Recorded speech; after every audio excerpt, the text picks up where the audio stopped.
This will be very brief. So I have the wonderful opportunity to welcome all of you officially here today to our second degree BSN program. Our dean is Dr. Valerie Howard, and she's on vacation right now. She's in Vail, Colorado. So she's giving you all a little shout out from the mountains. I think she's hiking, God bless her. And my name is Dr. Nadine Englert. I'm the Associate Dean for the School of Nursing and Health Sciences. So you have probably realized by now, School of Nursing and Health Sciences, we have two departments here at the school. The Department of Nursing, where all of you are. We've got your program, the Accelerated Second Degree Program, a traditional BSN program, a master's program, and a DNP program.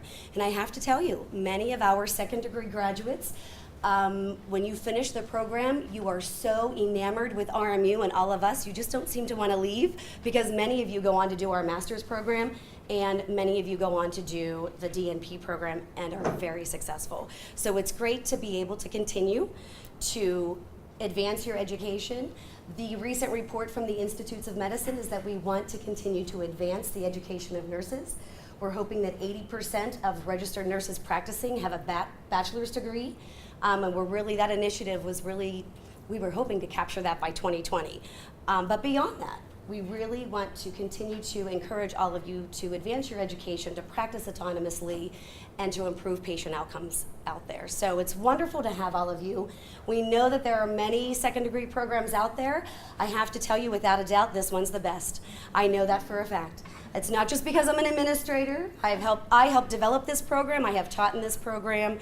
I think that we've got an incredible group of faculty and administrators and some fabulous resources, really different than what some of the other programs are offering. So again, my official welcome to all of you. I will be back down, I think around 11:30. I'm coming back down to talk to you about some of the international opportunities that we have for you. So welcome. So good to see some happy faces. I'm excited. So, Ann, I'm not sure who's next because I don't have, oh, Ann's next. Thank goodness. And she's got the agenda. And I do want to take a moment to really gratefully to thank Mrs. Canny. This orientation program is very robust. It's very comprehensive. This is weeks of her time and energy and effort to really put forth a great orientation program for all of you. And it goes a long way. I will make sure to circle back with extra business cards if I need them, but it's always good to have, you get a lot of information today, so it's really nice to have a couple of extra cards so you can put a face with a name. So, and thanks to Chuck Simon, who is videotaping all of this for us today. And I want you to be very proud, because you know how hard it is for me to stand still and talk, because I'm a talker and a walker. So this was really good for me to just stay here and not move. So welcome, everybody. Great to have you here. Thank you, Mrs. Canny. Absolutely. So I'm moving forward. You guys sit there.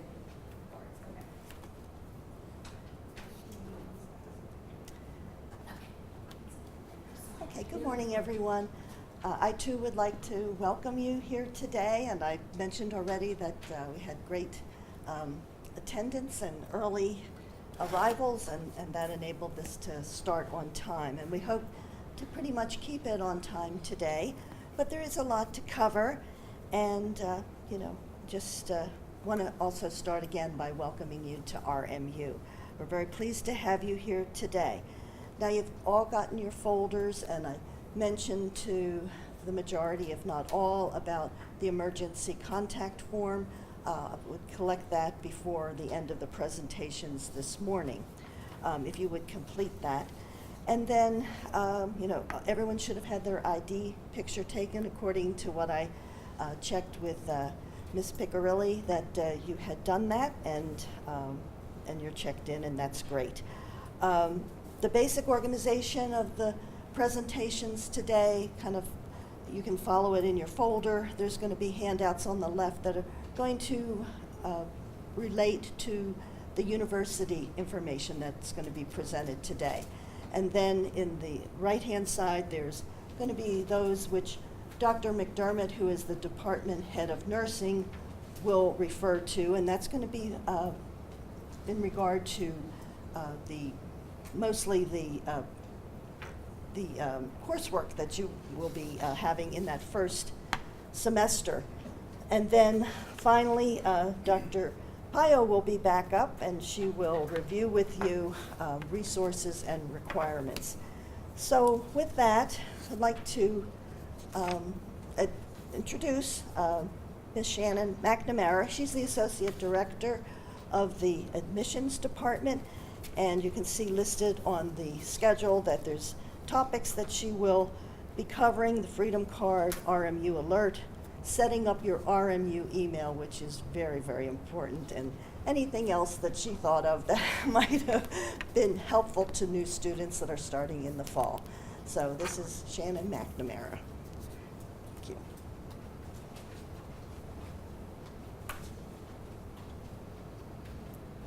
Good morning.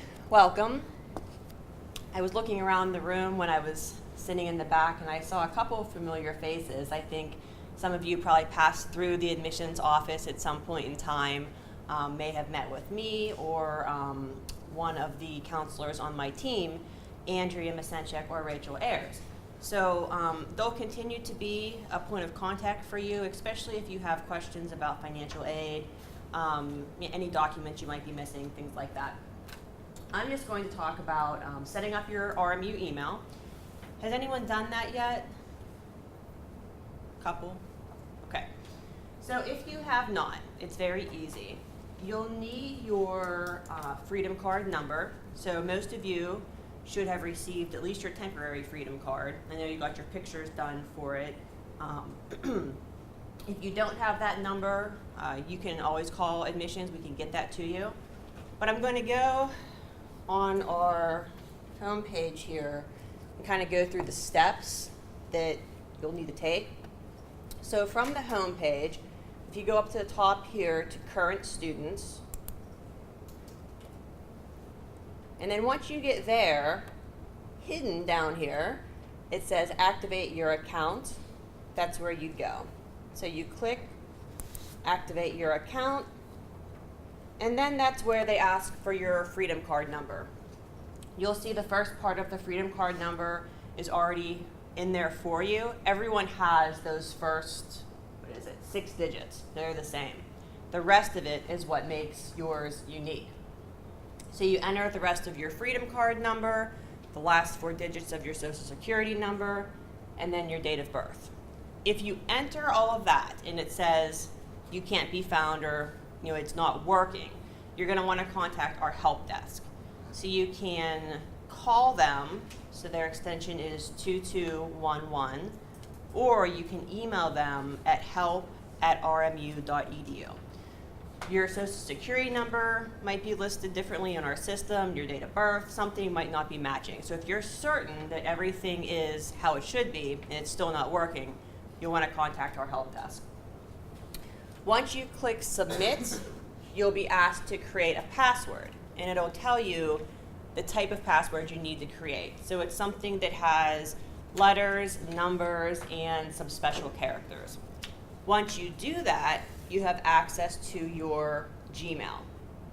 So I can't show you that because I can't log in as a student, but as soon as you're logged in, there'll be a bar that comes across the middle of the home page, and there'll be a couple blocks. One of them is Gmail.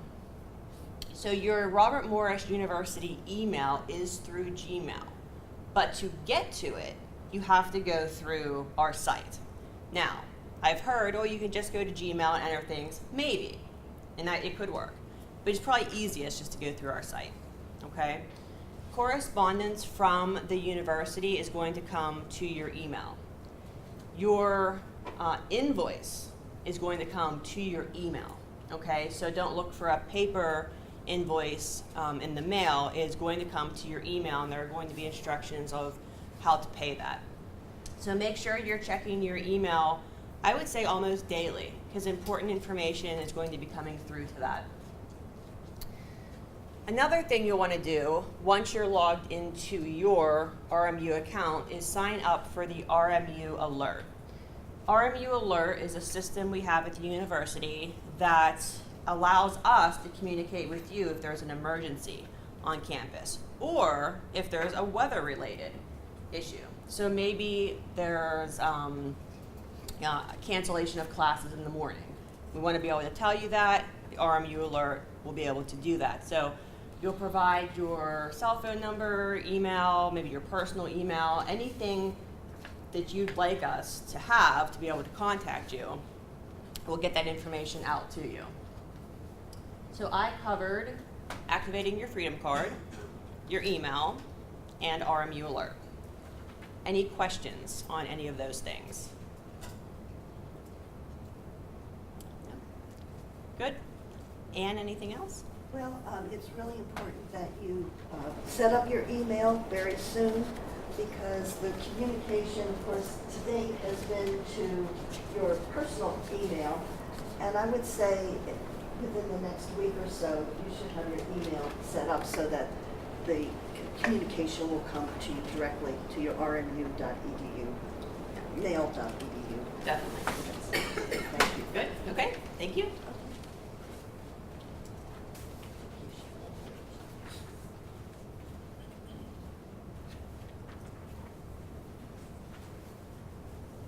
Okay, just one other thing I want to add is that you did have your photo ID done today, and that is going to be your Freedom Card basis. The picture for that'll be what you'll have as a student ID, and it'll also be a basis for your clinical ID, so to speak.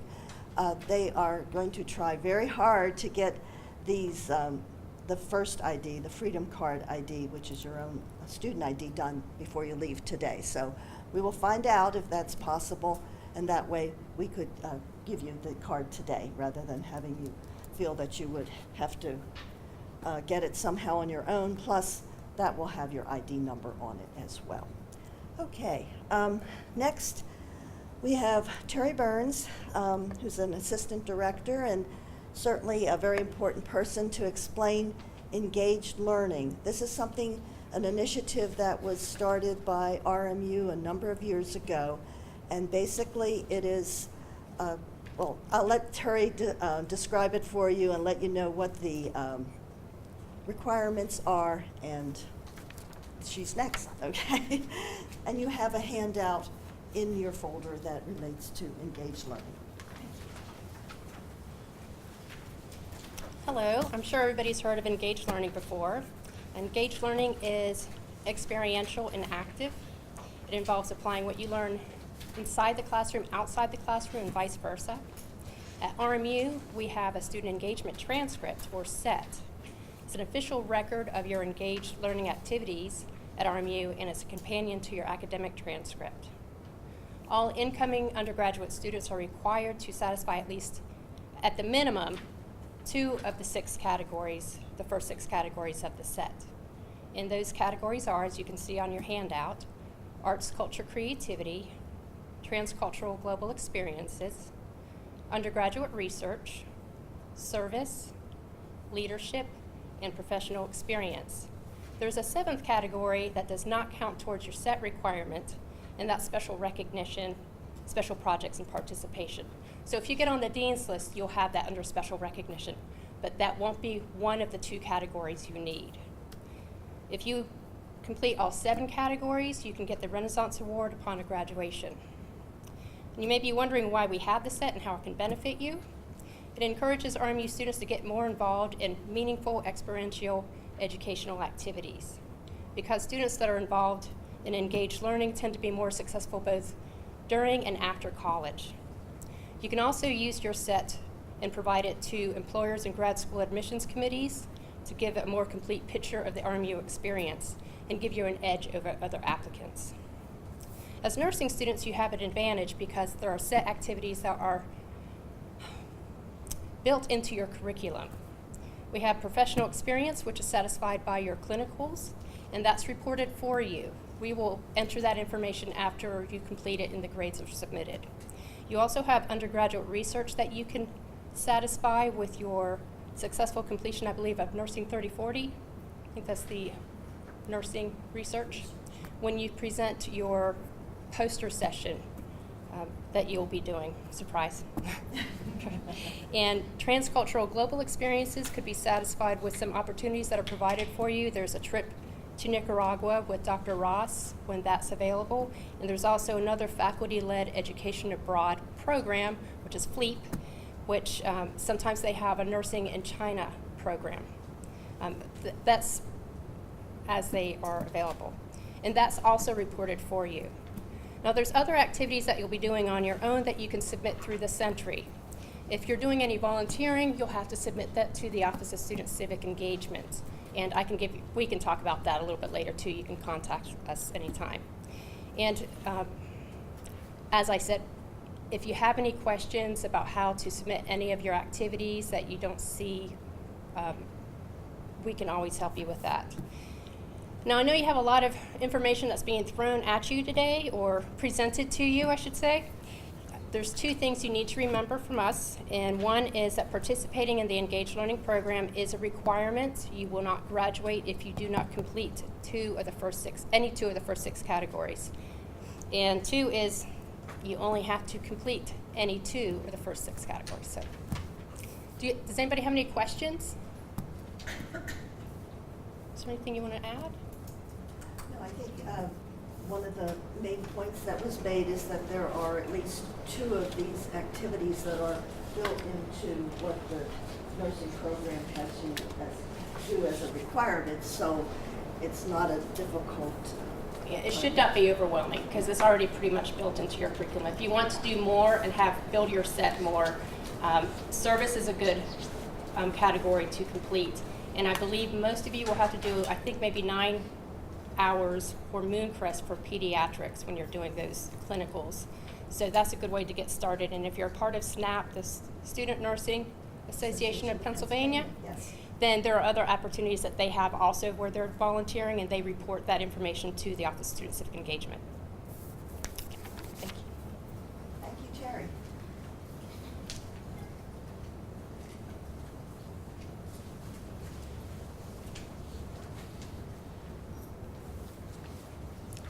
Okay, we have next the Associate Director of the Center for Student Success, a very, very important department, as most are on campus. And we have Tracy Frazier with us today. She's an Associate Director, and she's going to review some of those services that some of you may or may not need, but it's good to know what's available for resources and so forth. So I'll ask Tracy to come up and speak with you now.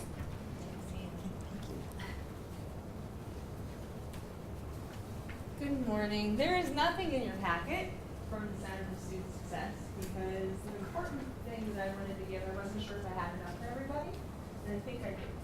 So how many students? 30 today and 2 others.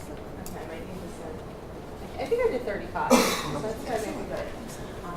We have a couple of services. Actually, we have a lot of services in the Center for Student Success, and some of them aren't going to apply to any of you, so if they're freshman-related type programs, so I'm not going to really get into discussing those. I'm going to talk about the 3 most important things for all of you. Right now, you are working with an admissions counselor, an Ann. So those 2 people are everything to you in terms of every question that you have about Robert Morrison and what you need to do next, or what's it going to look like 2 years from now, etc. So they're your go-to people. When you actually get on campus, they'll keep you, right? No? Okay. You'll get an advisor in the nursing department, and your admissions person will change about the 2nd week of class. We can change it every single day the 1st week of class, and it'll default back to the admissions person, so we have to wait for the system to kind of turn over and allow us to do it. So about the 2nd week of class, you'll be assigned one of the counselors in the Center for Student Success. And I'm going to be honest with you, the nursing program takes such good care of you that it's not often that we actually get students that'll come over and say, oh my gosh, help. I might get a student if they get through, usually a freshman student, that nursing didn't turn out to be what they thought it was going to be, and they might want to change, and they'll come over and say, explore some different majors with me. But that's about it, other than, hey, they gave me my schedule, but I'm not really sure how to schedule. So probably the biggest role that I play in the nursing student's life is, here, let me help you schedule classes. So I take what the nursing department is giving you for the following semester, and I teach you how to register courses. The second thing that we help out with is tutoring. So if you find you're in a math class and you think, oh my gosh, if I was in math class, I would live at tutoring. And it could be the equivalent of probably a third grade math class, because I've seen third grade math and it's really hard at this point in life. So I would need tutoring. So I would live at the tutoring center. Tutoring is free. When you pay your tuition, and let me quote that, tutoring is free. You pay a lot of money in tuition to Robert Morris for all of the support services that Anne is bringing together to show you today. Take advantage of all of us, because that's what your tuition dollars are going for. They're going to provide you with all this support so you are successful while you're here at Robert Morris. So if you're struggling in a class, don't struggle for 3 or 4 weeks. And as soon as you find out that you're struggling, call one of us. Ellen Hitchens is the tutor coordinator, and I'm gonna just throw you out there. Maddie in the back, who's changing her degree and going to nursing, is a tutor. She's actually one of the lead tutor she's a step below the tutor coordinator. So she can tell you, students come in and see us. I'd much rather see you working with a tutor and working through a problem and getting it finished and having an understanding of the information within an hour, instead of sitting at home or in a residence hall or in your apartment and struggling for a whole evening. Because honestly, that's a waste of your time. And I know nursing students do not have a lot of free time. So maximize what you paid for and increase your educational value and use those tutors. Schedules are online. They are in the Center for Student Success, which is the Nicholson Center. And you can call us or stop by and we will give you the information. Okay? And then the third part that's pretty important, and I'm giving one to everybody. Some of you will need this, some of you will not, so some of you will throw it away. I might say hold on to it, because it might be something that you might think about in the future. But while you were in high school or your undergrad before, if you received any type of accommodation for a learning or a physical or even mental, you qualify. You would just need to bring documentation to Grace Novacek. And Grace's card, I stapled her cards at the back of all of these so you guys can have it. So if you even think this is something that you need, get it set up before the start of the semester. Because we work very, very closely with the nursing department. We have the software that you guys use to take tests. I mean, the nursing program is probably the best program that we work with in terms of helping students, because they want to see you succeed. I don't count well. That's why I told you I need a math tutor. I don't count and talk well is what I should say. So, let's see. So if you do, your documentation needs to be within 3 years. So if it's not, you want to get it updated in some way. So if you have anxiety and you have documentation from the doctor, but it's 4 or 5 years ago, you would want to get it updated. And by doing that, it might be going to see the doctor. It might be having the doctor just write a letter to say this is a continuing issue. I can send you one. And this is a continuing issue in my life, and I'm working with somebody, and we can get it put together.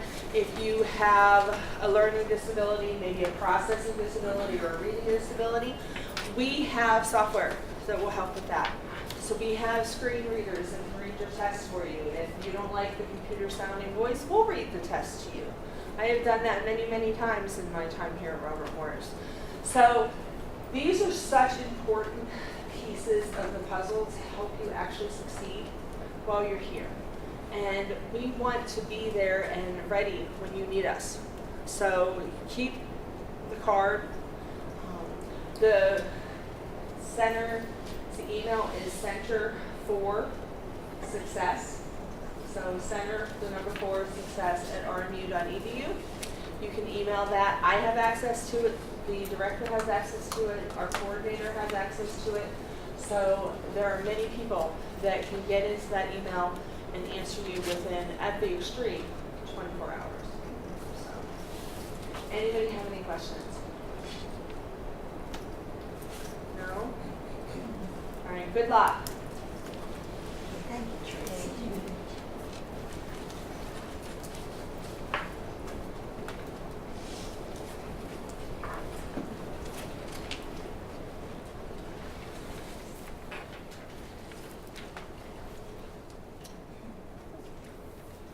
I do want to mention that the peer tutoring in the Center for Student Success is probably not the most utilized source of tutoring for the second degree nursing. Later on, there will be some coverage of the Test for Success program and tutoring that's available within the nursing department. Much of what nursing students would use to use the Center for Student Success for tutoring, you've done as prerequisites. So that's, basically a distinction there. But the services for disabilities, this is something very important, and I'm glad that you each have this for reference. It's an individual thing, but if it's something that you need to follow up on, please do get that in place. Okay, so next we have Tiffany Hartz and Diane Dahm of the Counseling Center. We're very glad to have them today. And their handout, it looks like this. But this is a resource that's immeasurable in value. So I'm going to let them tell you about their services. Thank you.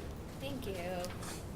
Good morning. My name's Diane Dahm, and I'm the crisis counselor and outreach specialist in the Counseling Center. So we're just going to pull up our website so you can take a look here. We just want to talk about some of the services that we have available. So I'm the person that sees everyone when they come in for the first time. So if someone is feeling stressed, I know that nursing majors tend to get pretty stressed. It can be a stressful program. So sometimes you need to come in and maybe talk with somebody about how you're feeling. I would meet with you when you come in the door and go over some options. We also have some longer-term therapy and psychiatry options, which Tiffany will talk a little bit about. But the process is basically you can come in. We try to see people immediately. If we can't see you right away, you can schedule an appointment when you come in, and we can usually get you in a day or two to just talk about what brings you in the door, and then we'll figure out some options from there.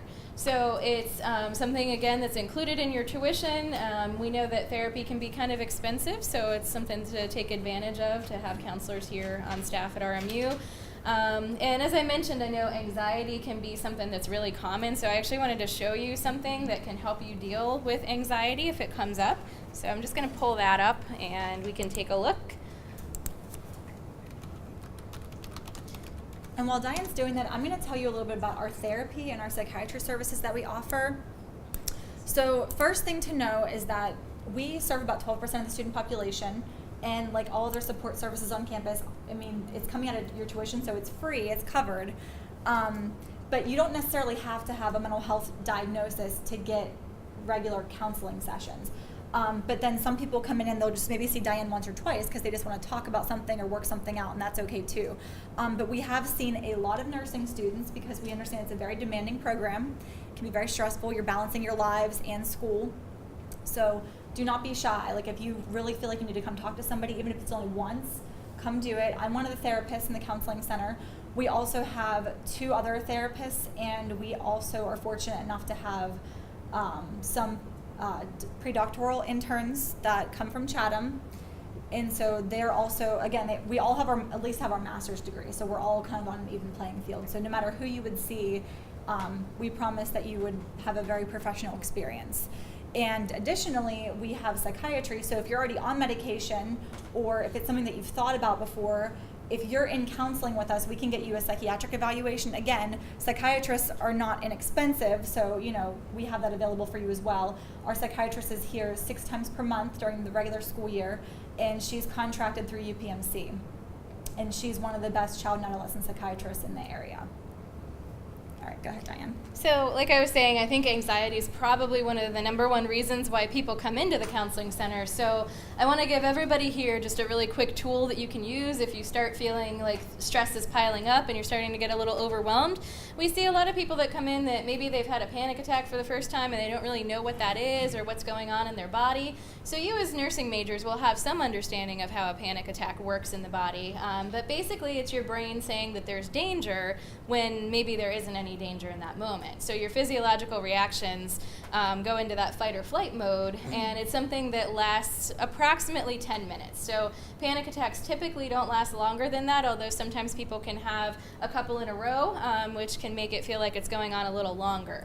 So in the moment, if that happens, breathing can be really important. So I'm going to show you something that we can breathe along with here. Has anybody seen this before? A couple of you? Okay. So we can do this together, and this is something you can find online. If you just Google breathing GIF, it comes right up. So when it disappears, you take the breath in as it gets bigger, and you breathe in all the way until it gets to the full size. And when it gets to the full size, then you blow it out until it disappears again. So let's try this 5 times together. So we'll wait for it to go back down again, and then when it starts growing, take the breath in and then blow it out again. So we'll do it together 5 times. Okay, go.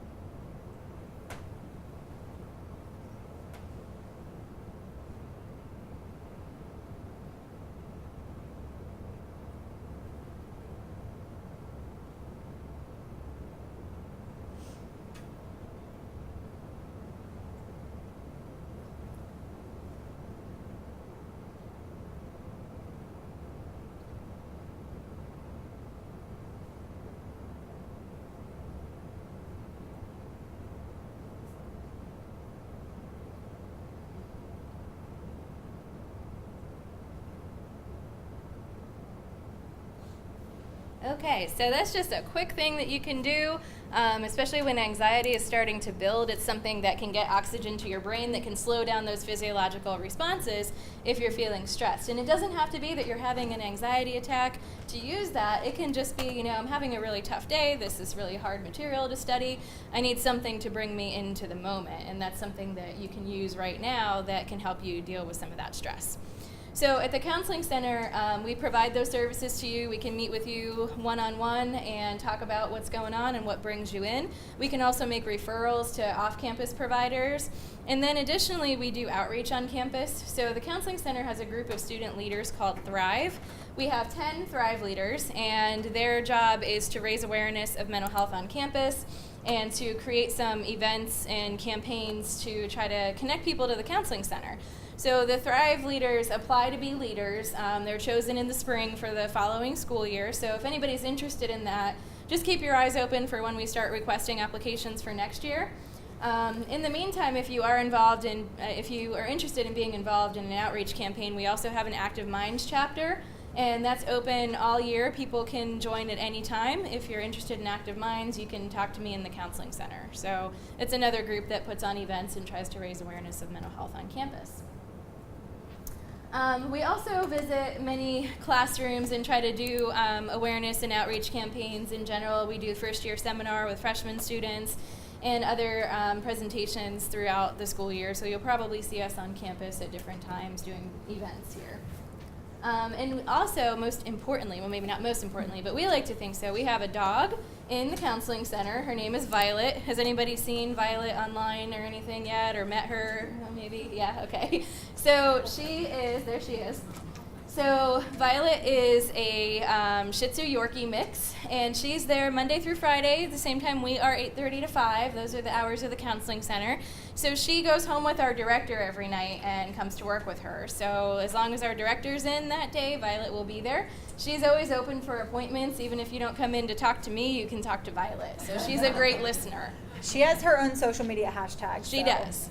There's Violet of the Day. So if you find us on Instagram or Facebook, you can see the pictures of Violet every day. So, okay. Does anybody have any questions for us? All right. There's definitely some confidentiality. Oh, thank Oh, you. absolutely, Yes. Yes, our services are confidential, so that means that if you come in to see one of us, that information doesn't go to your professors, it doesn't go to parents, it doesn't go anywhere outside of the counseling center. So just like if you were to go to a therapist in the community, it all stays confidential. The only exception is if we feel like somebody's going to be hurt or hurt somebody else, just like any other therapist. So it doesn't become part of your RMU record or anything. Also important to know is that when it comes to sexual assault, we are one of the only, actually the only confidential source to go and talk to somebody about that.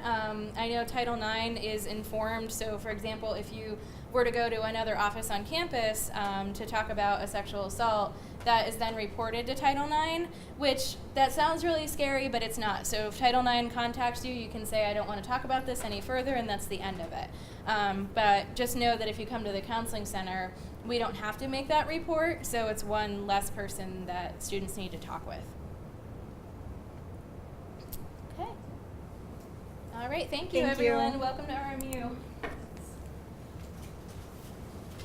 I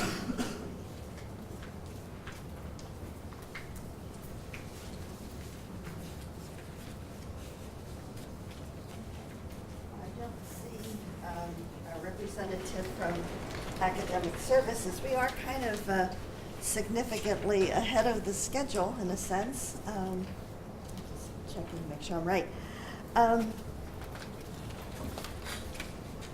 It probably will be Mr. Lane, Don Lane, and he will talk about using Century Services. We've had a little bit of introduction to that. But I do want to mention that everybody but one, because of timing of this, attached to the second degree curriculum plan should have your schedule of courses for the fall. So did try and get the other accomplished, but that just couldn't be, and I'll explain to that individual if they need that explanation. So I just want to mention that so that you're aware of that particular handout.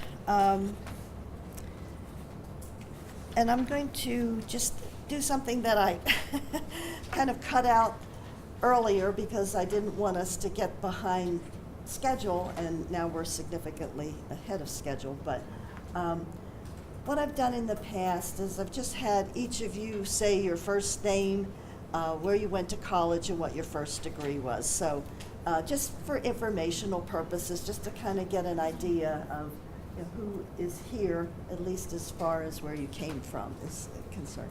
So maybe we could just start and go this way and round on this side, and then we'll start over there. Okay? Hi everyone, I'm Travis. My first degree is bachelor's in arts with history, so not too much going on there. And I went to Edinburgh University on that side of the Erie, Pennsylvania. Hi. Hello, my name is Daniel, and I got a bachelor's in biochemistry from William Clark University.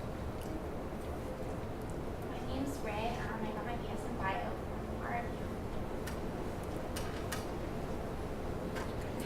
My name is Shannon, and my degree is in chemistry from Clemson University.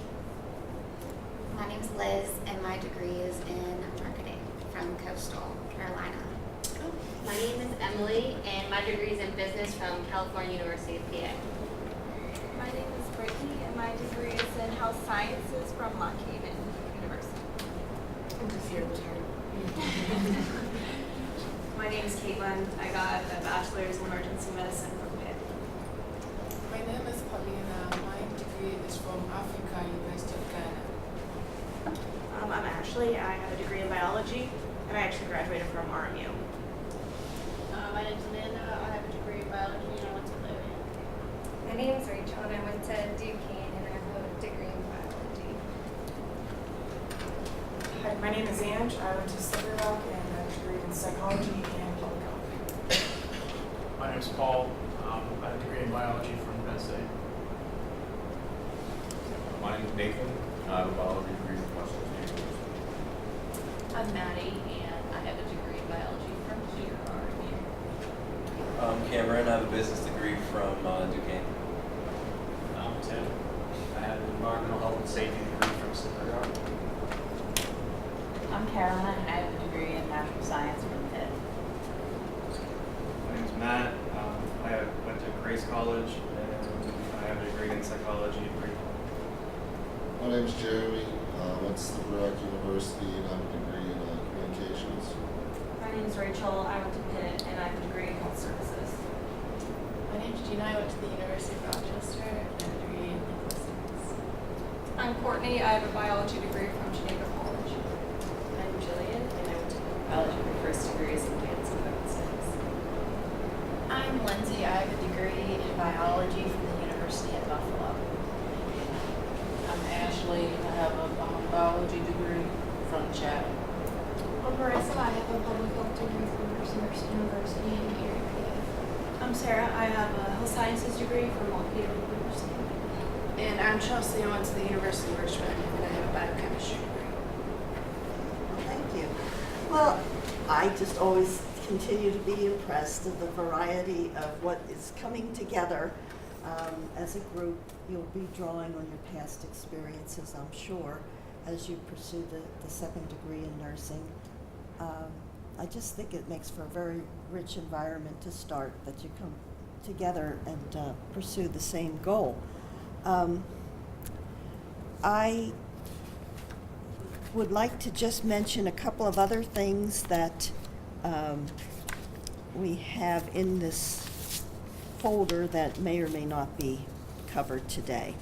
And one of them is off-campus housing options, and it's this Salmon, and I'm just going to mention it, you don't have to pull it out, but it does give a number of places that if you're looking for yet another place to live off campus, that you would be able to refer to this as a starting point if that's not set. There very well might be some of you that are maybe looking to share those kinds of expenses with someone else, and that's a real possibility. We don't have anything set up formally that would facilitate this, but perhaps in just discussing this today, you might be able to make that connection with someone who's here as well. I also have another form for your uniform ordering, and that will be starting after we have completed the presentations. And I did not get someone who was able to speak with you regarding student financial services, but on this green handout, it's basically from the website, and it gives you the information of who you would be assigned to based on the first letter of your last name as a financial counselor. Much of this would likely be individual, but you certainly can feel free to contact one of the financial counselors to make sure that everything is in line for you as far as getting information as to obviously covering the tuition and what you need to do. So, just talk a little bit about financial aid. There are no financial awards that are given by admissions. There is a reduction in the cost per credit for the second degree when you compare it to what the cost per credit would be for the traditional student.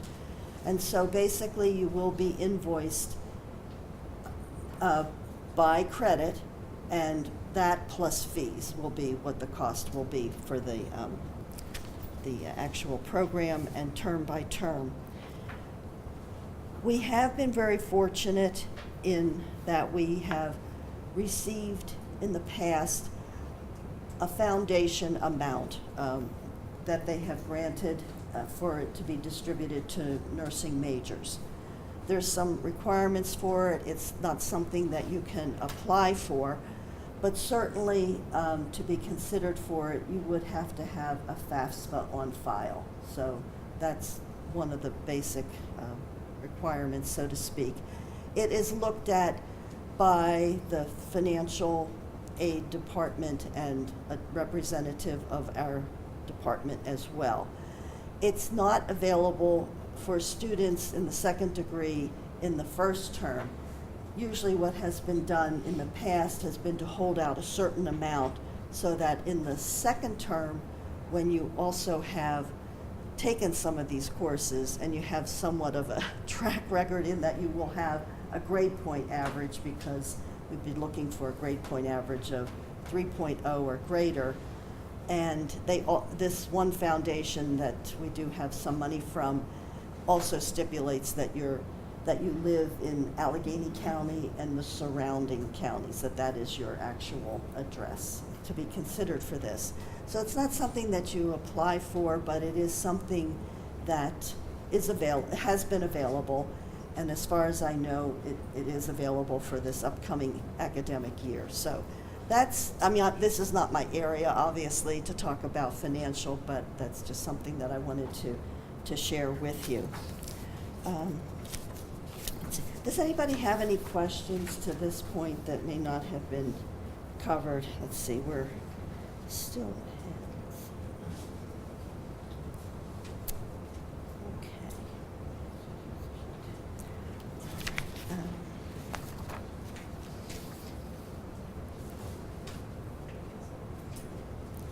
Okay, I think that's all that I'm going to be able to cover with you just yet.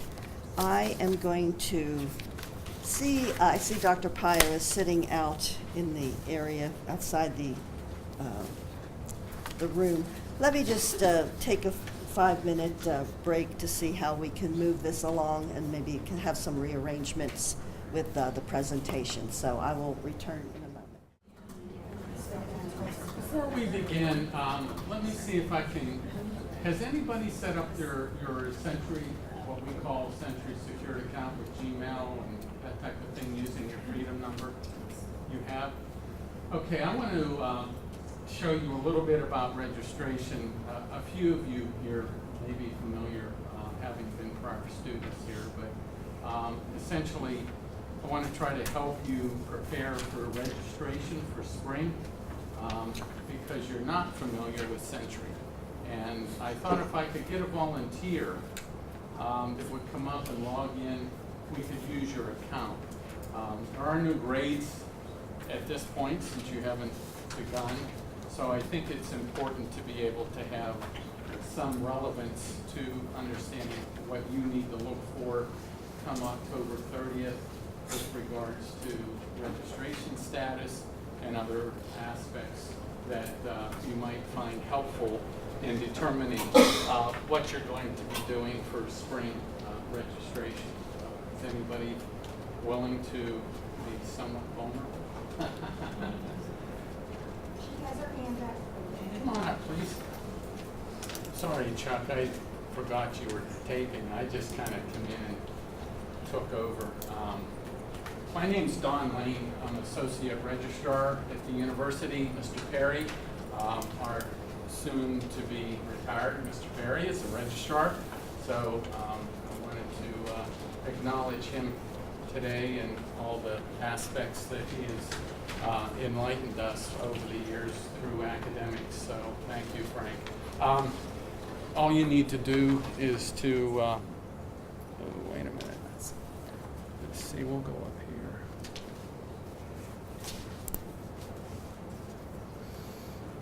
Okay, right there.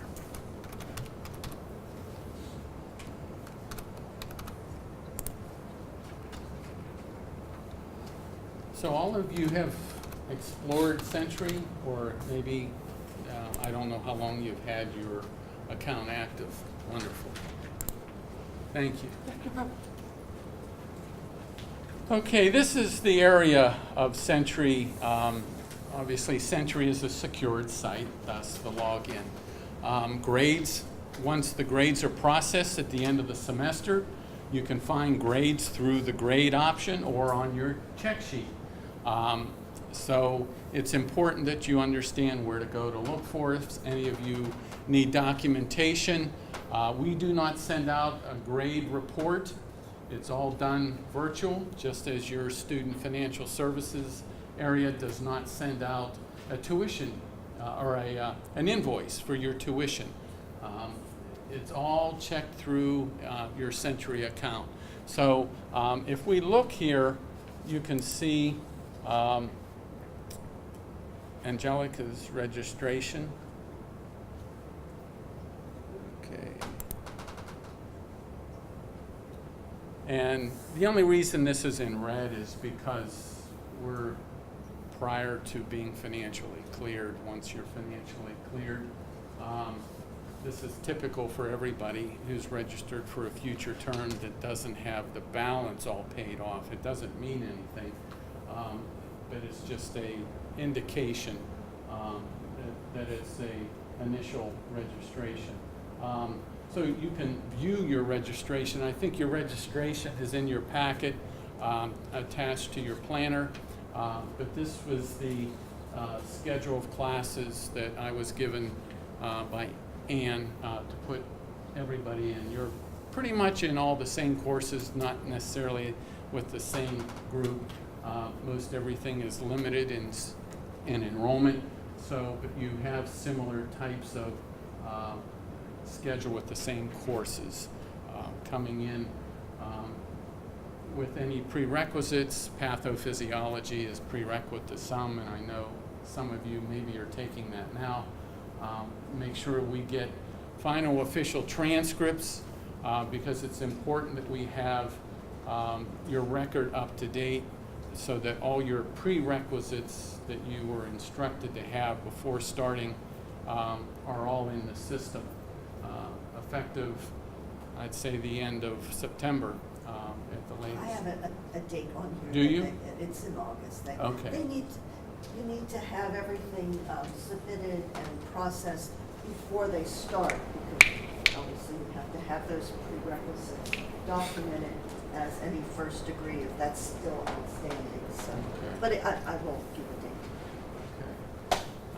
It's just something that a lot of our first-time students forget, so I want to make sure that you're not in that situation that could keep you from registering for future terms if prerequisites haven't been completely satisfied. So that's just one area is registration.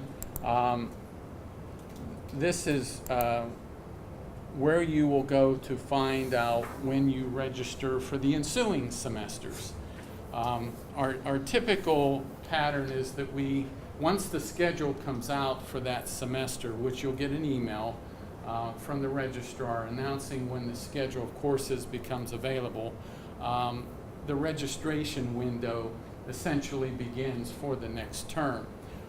We do rank students, and that ranking system based on level of study and credits earned, credits transferred, is published to the registration status so that you know when your window opens for you to be able to register for the next semester. So that's under registration status, just to give you an idea. The lighting indicators on the left-hand side are significant because they will tell you if you are cleared for that process. Any red lights you do have to acknowledge and resolve, so that if you have a hold on there, you have any unpaid balances, any fines, anything like that, those items will keep you from being able to register. So not only do you have to check out the date and time, but you do have to acknowledge where anything on here comes up with an advisor signature hold, in this case online registration. You won't have anything out there of significance. I'm just showing it so that you have an idea where to look when it comes time to register for the next semester. Okay, and then obviously if you want to look at the calendar, that's fine, but the information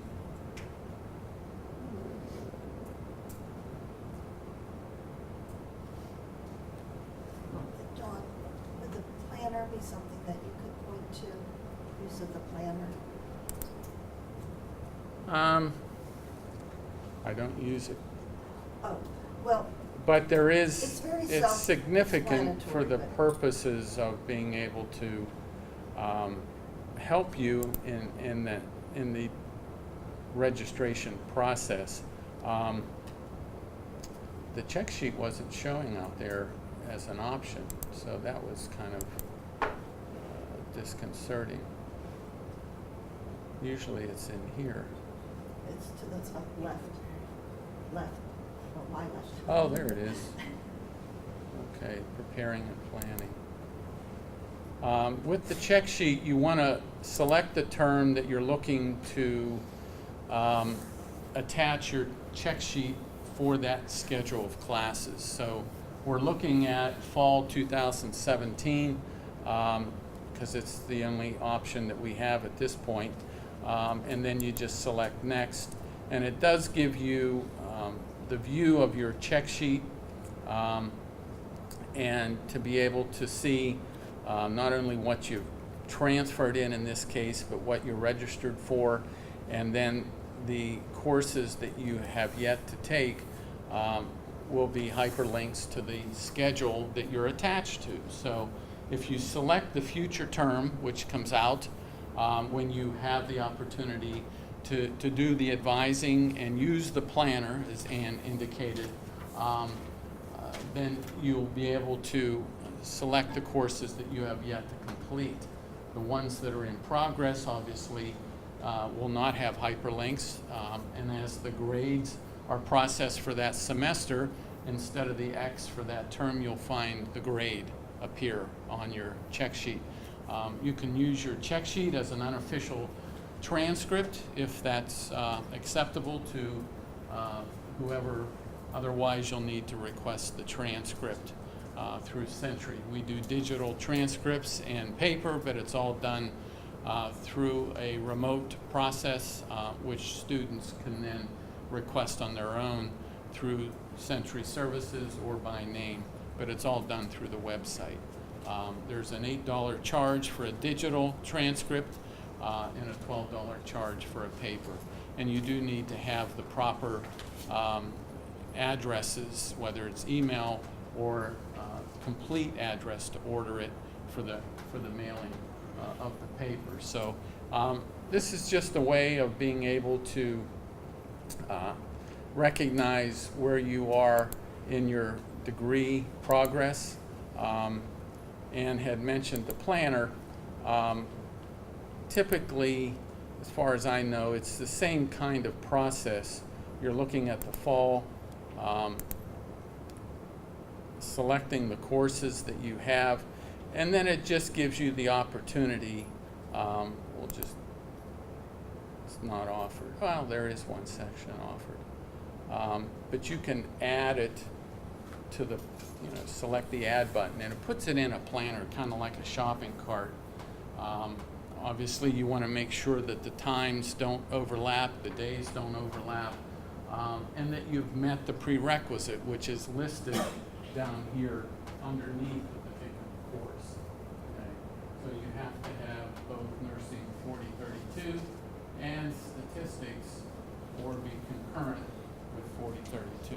So if you're not in either one of those conditions, then you won't be able to register for that course. The thing about the planner is that you have to understand that if you have an area like this one, for instance, where you haven't met the prerequisite, and you try to post your whole schedule, and you have one course that is problematic, it won't allow you to post the entire planning schedules.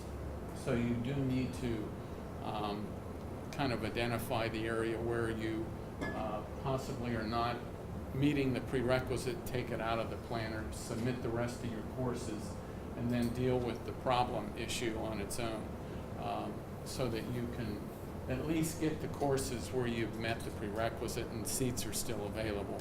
So that can be something, but you're in a cohort, so to speak, so Dr. Pio, Dr. McDermott will work with your particular scenarios to give you the courses that you need to stay on track. So work with either of those individuals unless you have a better suggestion. Well, when it comes time for registration, there'll have to be a period of advisement, and you have to meet with your advisor to have a whole and the advisor will be Dr. Betsy Guimond, and she's to be here today to talk about her course. You can also access your midterm grades to see, how you're doing and so forth. All first-time students, and you are, for the most part, first-time students, have their registration done by Academic Services. And what was done was provided names to Mr. Lane, and then what he registered you for was based on the listing that was given. So you're all going to basically be in the same courses, and there's usually just one section of a course because, of course, classrooms can be up to 40, and so you're under that. But where it's going to differ, and really there's no control over this either by Mr. Lane or myself, is the sections for the labs. And so they're smaller in number, so some of you will be in one section and then others in another. So that's basically how that unfolds, to know. So, but you wouldn't be able to change your registration either if you're a first-time student. Is that correct? We don't. Yeah. Unless we get instruction to do so. Yeah, well, true, but I mean, to go Dr. in Dumont, and do right. it themselves, because that's kind of like the way it's been set up. And mainly it's been set up that way so that freshmen, first-year students don't change their registration, which would be really... That could be problematic in Yes, your degree completion. But this is really just some ideas of being able to then use the website for your own understanding. The aspect of midterm grades, the university does not require faculty to post it. I think they're encouraged. You may or may not find all courses with midterm grades, but they are available if there are, if the instructor uses that on the website. So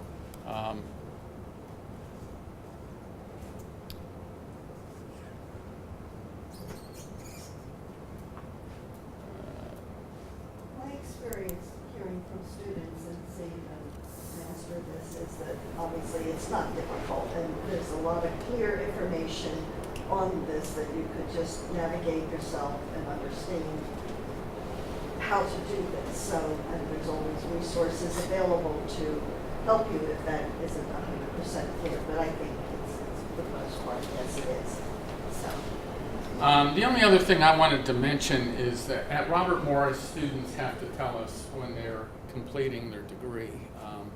We do not have that forecasted, so we send out a blanket email every semester. Usually comes out in the beginning of the term that says, if you are in your last semester of enrollment, you need to apply to graduate. That's the only way our office can determine if you're requiring an audit to be able to make sure that your degree has been satisfied with the required courses. There's a degree progress venue under academic, under your Century account, and all these items will need to be checked off to be eligible to graduate. So it's something that you can check. It's a systematic thing when you apply to graduate. The application, once we process it, will come up as being satisfied. If you have any outstanding credit, the only way that I know that is by looking at your check sheet, which is something that you can look at as well. So really there are no mysteries in this process. It is something that does take care of itself. In most cases, communication skills intensives are assessed by the school dean, Dr. Howard, and she will, if it's not appropriate for a degree, then let us know that we can waive that particular degree requirement. But this is a universal degree audit. It's not specific to any one particular program. It's a university application which is universally used for all programs of study. So this isn't set up specific for your particular program. So in some cases, it may be that your degree does not require everything, but you can check with your school dean or program director if you have questions about that and you do not see that it's been satisfied already. And this is something that is typically will be satisfied in your last semester, so it's not all done prior to your last term. So it's just something that you can check to see if you're in line. But when I pull up the check sheet, if everything looks to be satisfied, then you will not get an ineligibility notice from our office indicating that you're not eligible to graduate. So as long as you do what you're told and you have successful completion each semester, then you should be fine. But it's just another indicator for you to have access to along the way to be able to tell you whether you're where you believe you should be or want to be.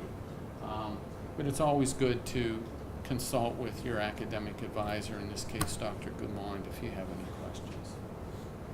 Does anybody have any questions? Calendar?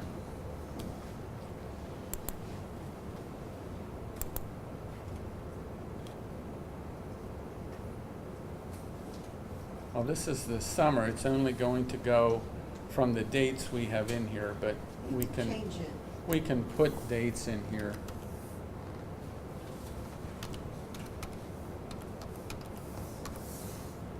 Oops.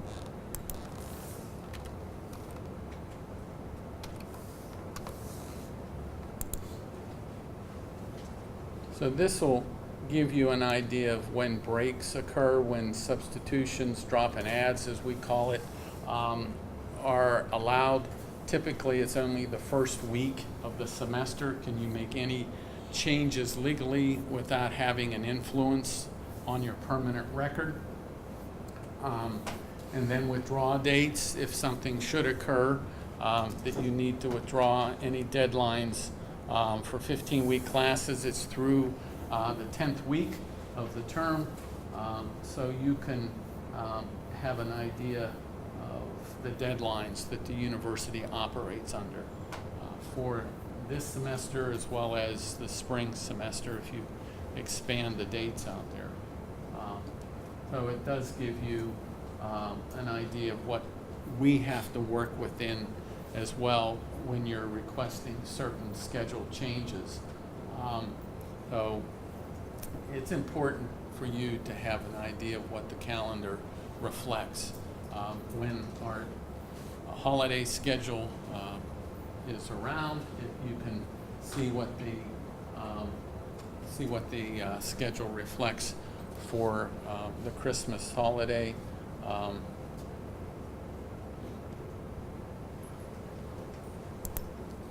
But it has its limited scope because you do have to move forward. Okay.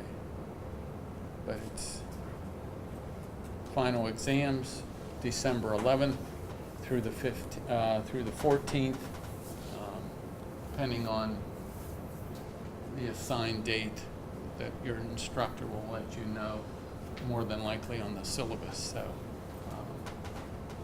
this just gives you an idea of maybe how to plan for the future. Anything else? Yeah, oftentimes students will want to know, as an example, when the summer session will start. So that would be next summer, of course, and it's a 10-week session. So with that, you can see where it says nursing 10-week session and when it will end. And probably everybody might be interested just even for the reason of having their time off and take a vacation as an example. So, that's the calendar.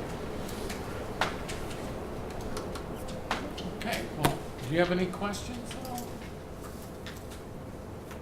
If you do, academic services is over in Patrick Henry. We're on the second floor right beside the library. So if you have questions about anything that we've discussed today or anything that crops up in the fall, don't hesitate to come over. We're open Monday through Friday from 8 to 5. Okay, Thank you. very much.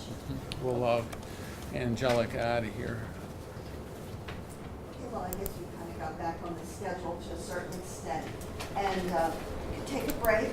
This clock says it's 9:45, and you come back by 10, and then we'll go on to the next session and cover that material.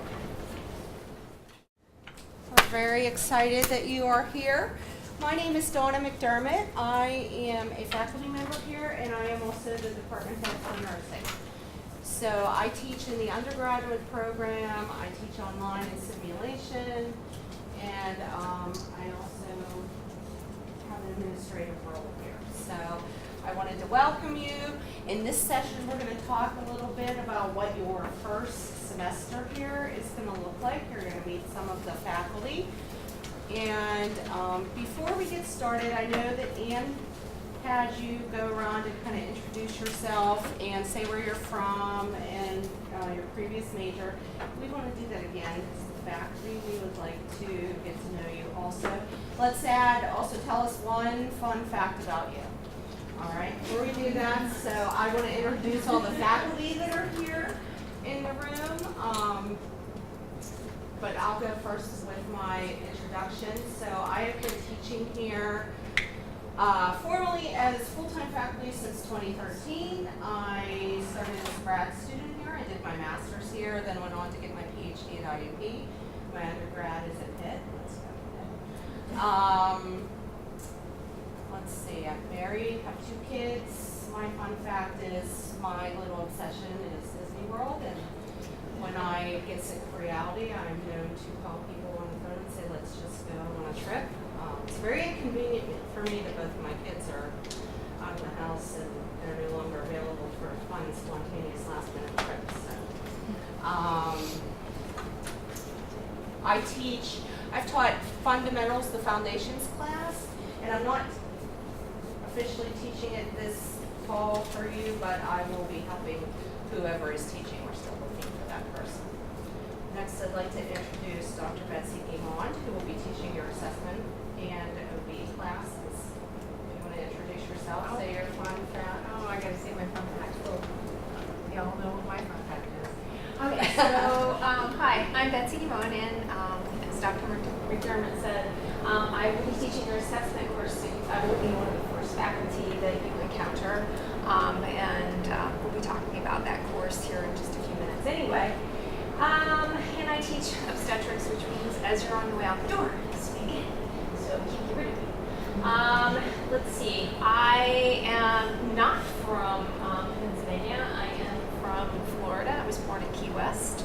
I was raised in Orlando, and unlike Dr. McDermott, I'm not impressed with the Sunshine State. So I came here to experience the seasons, and that's been very nice, and I've been excited to be here. I grew up in the parks.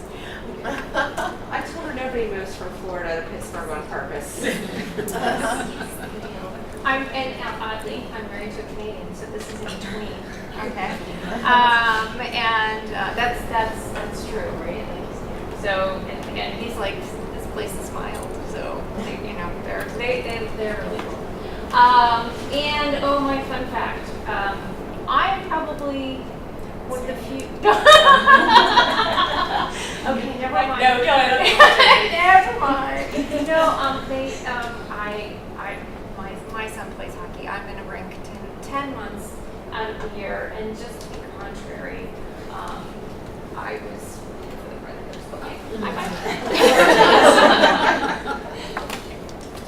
You just started yourself off on a bad foot. I know. I said just to be contrary. I did not say that I was actually not a Keyboards fan. And next, I would like to introduce Miss Shamika Zaire, who will be teaching you your MedSurg 1 class, the second 8 weeks. So if you could tell us a little bit about yourself and your fun fact. Well, hello, I'm Shamika Zaire. I will be your professor for Adult MedSurg 1. And I guess let's give you a little bit of background about me. I started here at RMU myself in the MSN program in 2012. And I've grown here at the university tremendously. Currently, I'm in the PhD program here for instructional management and leadership, and I hope to defend at the end of this year. So that's one thing about me. The other is I was a critical care nurse last year at Allegheny General Hospital. I worked with the cardiac and thoracic units there. And fun fact, I have 7 children, so that's a fun fact. So you won't be getting away with anything in her class, No, because she's seen it all. I have eyes in the back of my head. I've been married for many, many years. My husband actually wanted 10 children, but we stopped at 7. He wanted them to be able to play basketball. So, that's my fun fact. And next, you probably already met Dr. Katrina Payo. She will be teaching Med-Surg 2. You will see her in the spring. She is also our BSN program director, and she's going to lead session 3. But if you want to... I don't know. I did see that I mentioned a little bit about myself this morning, although I didn't say my background. I completed my undergraduate degree and graduate degrees at IUP, and then completed my PhD here at Robert Morris. I've been here since 2008 and been taught all across the curriculum pretty much, but now I'm teaching Med-Surg 2.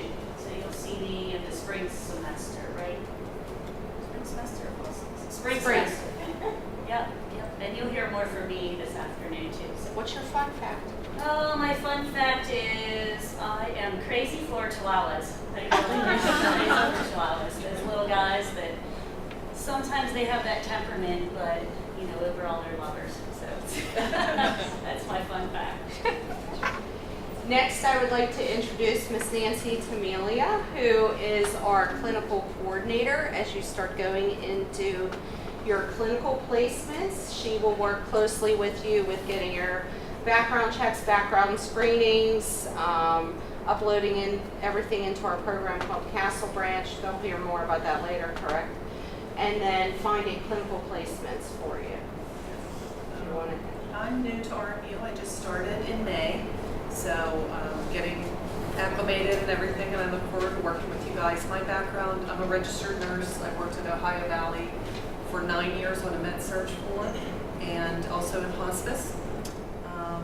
Last year, a year and a half ago, I completed my BSN online at Cal U, so I can relate to what you guys are going through. And my fun fact, I have 3 children and I'm one of 11. So. Wow. Look forward to working with you guys. All right, did I get all the faculty here? And I would also like to extend a thank you to Mrs. Ann Canny for putting this day together and for working so hard to get you all here. So we could give her a round. She works tirelessly behind the scenes to make sure that everything runs smoothly today. So hopefully you'll get a lot of good information and feel very prepared for when you come. And if not, she's always available to you for questions. So use her as a wonderful resource that she is for you. So I do want to have you guys do this. I know you did it this morning, but you know, you'll do it when you come back. And we have your roster, so we like to make little notes so we get to know you. And don't forget your fun fact.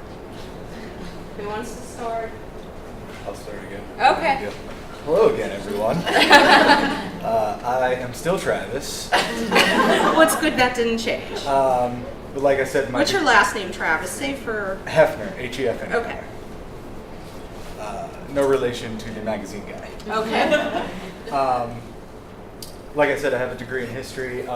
Keeping with the hockey theme, I actually wrote my thesis about how the Cold War was actually fought on the ice hockey rink. And fun fact about me, I might write about hockey, but my real love is soccer. I travel all over the country to watch my team, the Portland Timbers, and I've been to basically every city on the East Coast to see them. I put like 3,000 miles on my car last year, so Are you from Pittsburgh? Yes, I was born in New York, and I've lived a couple other places, but I've lived most of my life in Pittsburgh with Okay. my folks. My mother is actually a nurse. She was a nurse. She's retired now. Okay. Where's your first degree from? Edinburgh University. Hey, hello, my name is Daniel Cohen-Bosch, and I went to Point Park University. I got a bachelor's in biochemistry, and I guess a fun fact about me is I know how to bookbind. Say it again? I know how to bookbind, like bind books, the covers of a book. Really? Yeah. Because you had a job doing that? Because my grandfather did, and then he taught it over to me. So Oh, that's very kind of cool. What's your last name again? Cohen-Bosch with a K. Oh, with a K. That's why I couldn't find you. What was your degree in? Biochemistry. A biochemist bookbinder. There's a nickname in there somewhere. I'm gonna fit it. Welcome. I go by Ray. My last name's Wolfer, so we're all the way at the bottom of your list. I got my BS in Bio from here. I'm from Pittsburgh, and my fun fact, I'll stick with the theme because I can't think of anything else. I played hockey for about 15 years. You played hockey in high school, and did you Yeah. play here? I didn't play here, no. What was your name? We can't hear you. Ray and Ford. Ray and Anna Wolfer, but Ray's a lot easier to say. We go straight across? Sure, so we don't have to be last this time. Okay, great. I am Chelsea Saffron. I'm from Swigley. I got my degree from University of Richmond in biochemistry, and I scuba dive. Ooh. Actually write it down people's fun facts too, because that's how I remember. My name's Sarah. I got a health science degree from Waukegan University. I'm from Apollo, Pennsylvania. And my fun fact is I played college soccer. What's your last name? Is Benelli? Yes.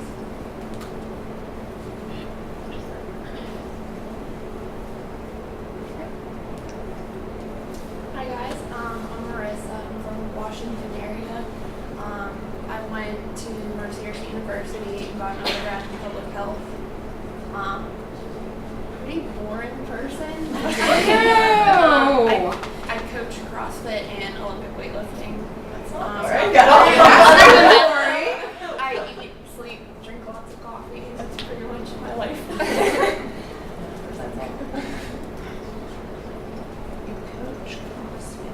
I missed. Is it Rigotti? Yes. Make sure you guys say your last name. What was your major? It was public health. I'm Ashley Taylor. I'm from Alphabet. My first degree was in biology from Chatham, and my fun fact is I collect Betty Boop memorabilia. You collect what? Betty Boop memorabilia. That's awesome. Betty Boop.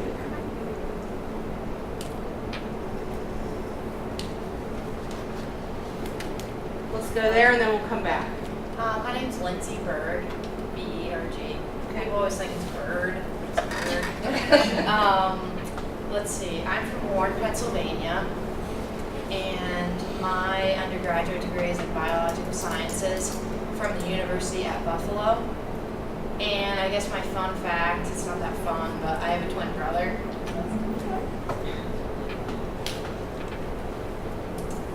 Hi, I'm Jillian Conrad. I went to Hope College, and my first degree is in Dance and Women's Studies. And fun fact, I am a trained birth doula. You're a what? Trained birth doula. Trained birth doula. I am. I'm Courtney Bussey, and I live in New Swickly. I went to Geneva College for biology. Fun fact is I'm a big animal lover, every animal, basically. And I do have a small obsession with my 2 dogs.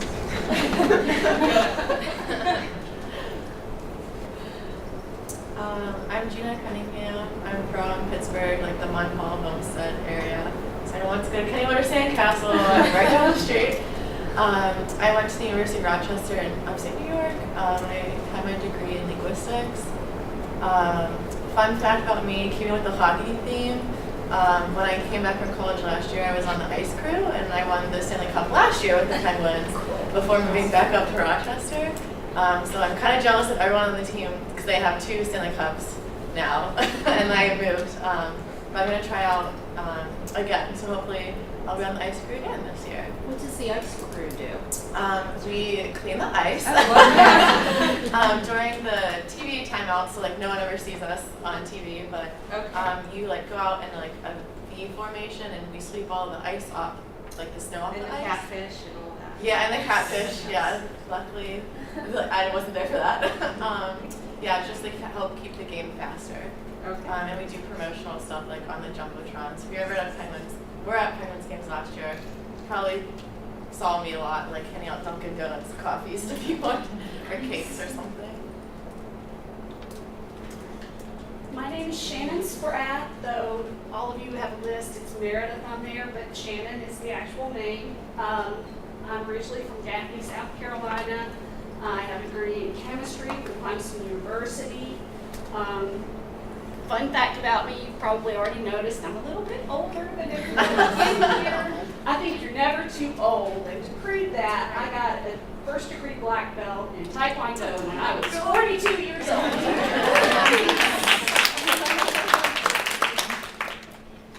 Don't mess with her. That's all right. Mark that down. My name is Elizabeth Sweat, but most people call me Liz. I got a degree in marketing from Coastal Carolina. Kind of fun fact, me and my sister beside me are both going through this program together. You stole mine, that's why. I know, sorry. And we come from a football family, so I'm kind of obsessed with college football. Yeah, I get a little too upset about that if my team loses. Is that Coastal Carolina? Is that your team? It's Ohio State. Oh, okay. Sorry about that. It's the Ohio State. Ohio State, yeah. My name is Emily Sweat. I'm her younger sister. I graduated from Cal She had to U. put that part in there. Yeah. Thanks. I graduated from Cal U with a business degree. I'm from Washington, PA. A fun fact about me is I also love sports. I played basketball all my life. It brought me a lot of injuries. I tore my ACL, I tore my Achilles, broke both my wrists, had a nose fracture, so I've been in the hospital a lot throughout the years. So you know what the nurse does. Oh yeah. My name is Brittany Lewis. I'm from Harrisburg, PA. I have a degree in health sciences from Lock Haven, and my fun fact is I used to play the violin.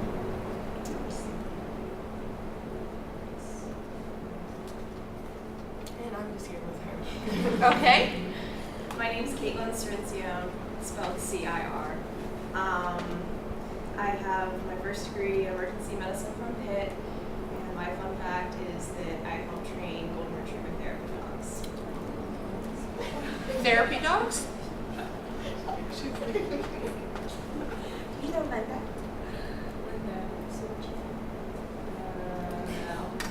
There's so many Cerenciones, but like I have a big family. I had a sister too this morning in Geneva. Yeah. Okay. My name is Paulina Beide.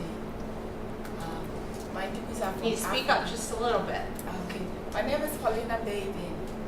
My first degree is from Africa, and the second degree is also from Africa, University of Cape Coast and University of Ghana. My fun fact is hanging out with kids. I have 2 kids. 2 kids. What were your degrees in? The first one was in economics, and the second one was in marketing. Okay. So this is a big switch for you then to nursing. My name is Ashley Price. I'm from Erie, Pennsylvania. I actually went to RMU and got a degree in biology. I graduated last May. Fun fact about me, I'm also a certified EMT. My name is Amanda Schultz. I have a degree in biology. I went to Clarion University. And fun fact, I don't have one, but You have a fun fact. I don't. People say that, but I really don't have one. Tell you. But I Where's work your at- favorite vacation spot? Well, I just came back from Punta Cana, and that was my favorite vacation. There you go. That's fun. My name's Rachel Lincoln. I went to Duquesne and I got my degree in biology. And I work at Outback Steakhouse.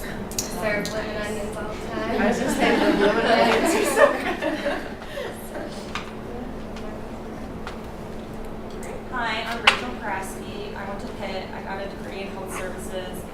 And my fun fact is I just came back from a 2.5-week road trip from California and back. So it's tiring. Yeah, I literally haven't slept in like weeks. My name is Shannon Ward. I went to Slippery Rock University from Hopewell. I'm a CT at Beaver Medical Center. I was in the Air Force for 6 years.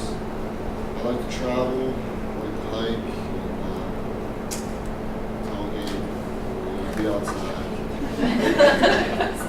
All very important activities. I'm Matt Caldwell. I went to Grace College. I got a degree in psychology and pre-law there. I'm originally from Harrisburg, but I now live in the Greensburg area. Fun fact, people are always shocked. I'm married and I have 3 kids. People always think I look really young. How old are your kids? I have a 5-year-old, a 2-year-old, and my son is 2 weeks. Oh my gosh. Congratulations. Wow. God bless you. I'm sorry. We're going to have a busy semester. My name's Caroline Watson. I'm originally from New Jersey. It's not as bad as you think. I have a Bachelor's of Science in Natural Science from Pitt. I just graduated this April.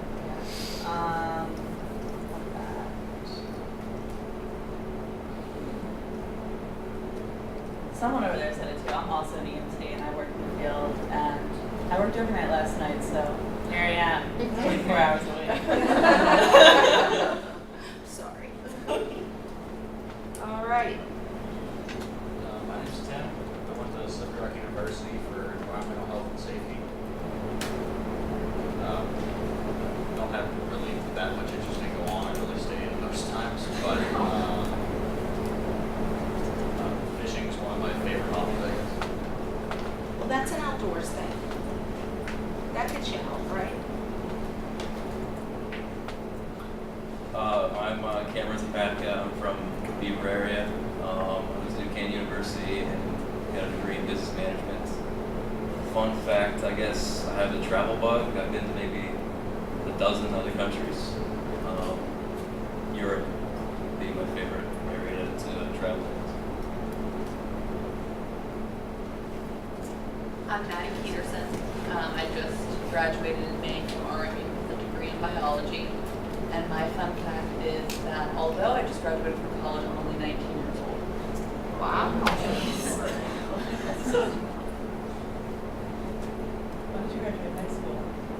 How old were you when you graduated high school? 16. And then you did college. You go, girl. Overachiever. My name is Nathan Boyd. I got a biology degree from West Chester University. I'm on faculty as actually spent my freshman year here at Robert Morris. And while I was here, I went to compete at the program at the Pittsburgh Bartender School. Pittsburgh Bartender School. She's 19 next to you, just so you know. All right, where are we? Hi, I'm Ange. I graduated from Slippery Rock University with a degree in psychology and public health. My fun fact is if you don't see me in an ambulance, I'm probably in the mountains or on the water. So, mountain biking and paddleboarding. Okay. What was your major? Public health and psychology. Are you an EMT too? Is that what? Yes, I'm an advanced one too. Last but certainly not least. My name is Paul Schreiber. I studied biology at Penn State. While I was at Penn State. I did research with honeybees. Research with what? Honeybees. Honeybees. Oh my gosh, wait till Professor Kammerer hears about you. She's on a mission to save the honeybees. Me too. You too. Her too. Blows up my Facebook. Save the bees. The world's gonna end if we don't save the bees, right? Yes. Yes. All right. So the reason why we do this, and I hope you guys are taking advantage of the opportunity when you have breaks to go around and mingle, because look around the room. For the next 15 months, these are your people, okay? They're going to be your best friends. They are going to be the people that you kind of suffer through the program with and commiserate with, and your support system. So take advantage of today and get to know each other, and you will really use each other and become good friends.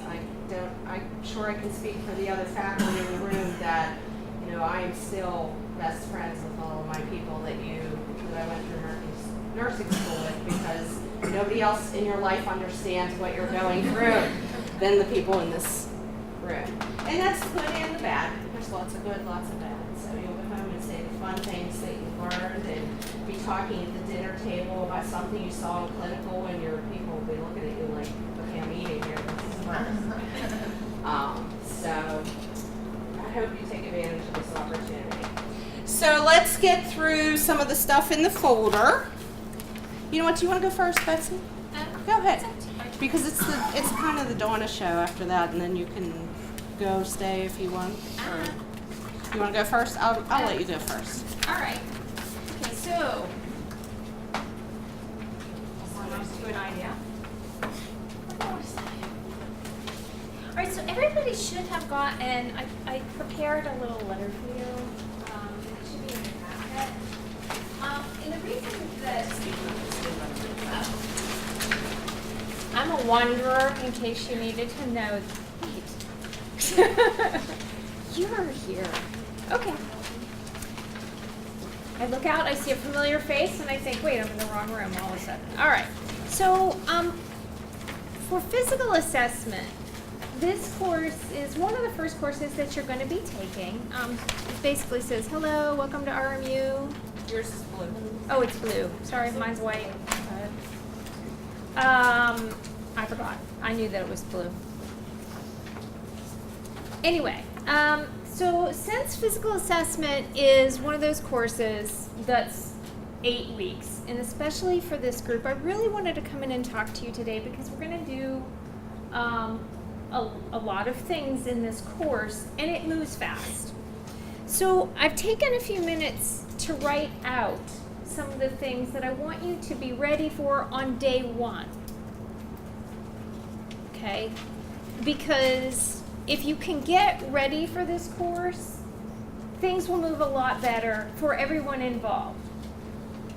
I'm going to be using a fair bit of technology. This is the class one where you're going to be learning to use, we're going to get you started with ExamSoft, HESI case studies, and then this year I'm adding a new piece of technology, which I've used before in graduate physical assessment courses, and that is a digital virtual patient.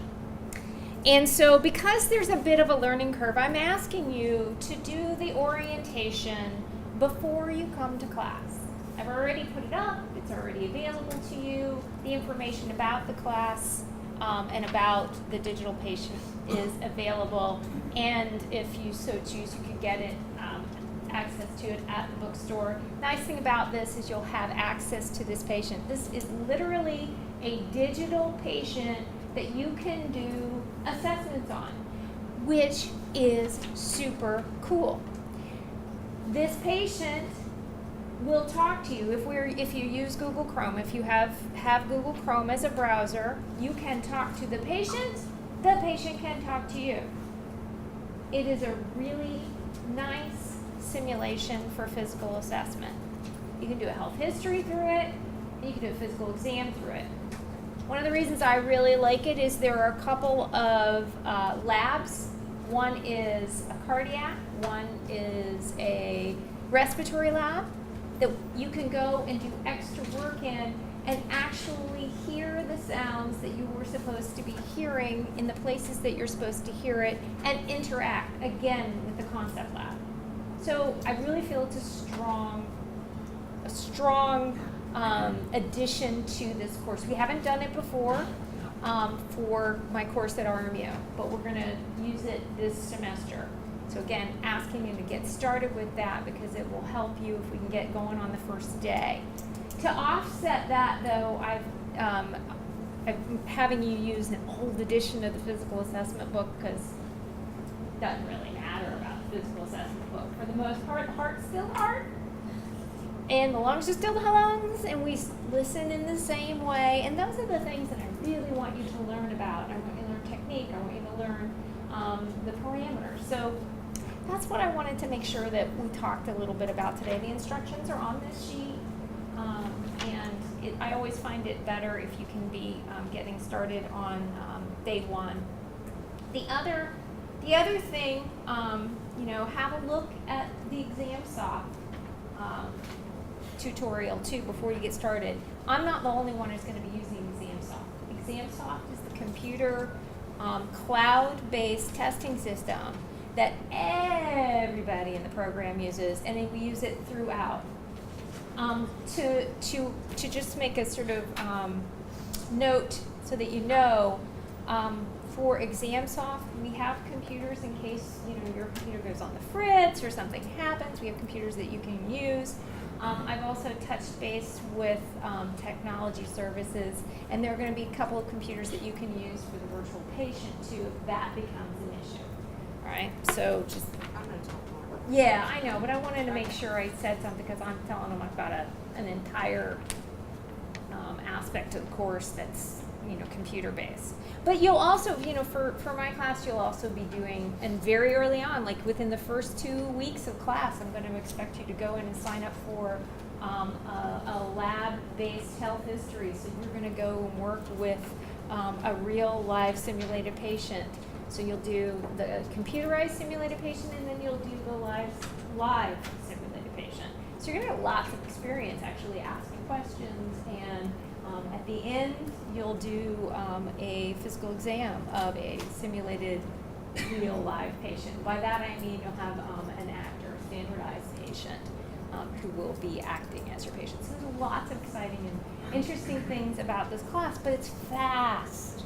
And if we can get out of the door everybody on the same page, then we don't have to kind of wait and get started, right?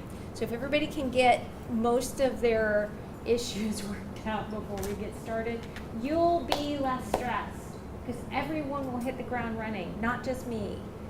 And these classes are challenging because there's a lot of stuff. Now you guys are really super smart people. It's not that you can't get the material, it's that there's a lot of it pushed in at one time. And so you have family, you have life, you have jobs, you have all of these things. I get it, but the demands of the program are still the same. So, if you can get yourself to a place where you don't have any of this other stress, it will make things a lot easier. Questions? Okay. I also included in this, and for those of you who are saying to yourself, my anatomy and physiology was longish time ago. There's a couple of places that are really nice on the internet that go over basic anatomy and physiology kinds of things. Cardiac anatomy and physiology, respiratory anatomy and physiology. Knowing where things are will help you a lot. That way you're not relearning it again when you walk in the door of the classroom, because some of it is just knowing where the chambers of the heart are, right? Like some of it is just that simple, but if you've forgotten that and you have to relearn it, it just adds to the stuff. So I've placed on here a couple of things that you can do to get yourself ready. Okay? I know, you're like, oh, please give me homework. We just came out. We just got here. And then as we get closer to the semester starting, I'll add things to the Blackboard course, but that's plenty for you guys to do. I just wanted you to have a heads up, something to do. A lot of times students frequently, especially second degree students, what can I do to get ahead? This is what you can do to get ahead. And this will help you. It will help you across the board. And it will continue to help you. Because there is one thing I can absolutely positively tell you, that physical assessment will be repeated in every course. Some aspect of physical assessment will be repeated in every course. Would you guys agree with that? That's, yeah. On the hope. One would hope. hope. Indeedy. And you know, it will help, it will not only be repeated in every course, you know, and a good assessment will help your patients throughout your nursing career, no matter what kind of nurse you decide to be. Questions?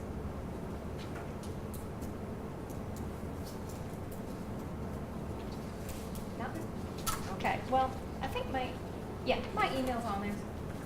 And even during the time that I might be away, I'll answer emails sporadically. I'm still on campus through middle of July for now.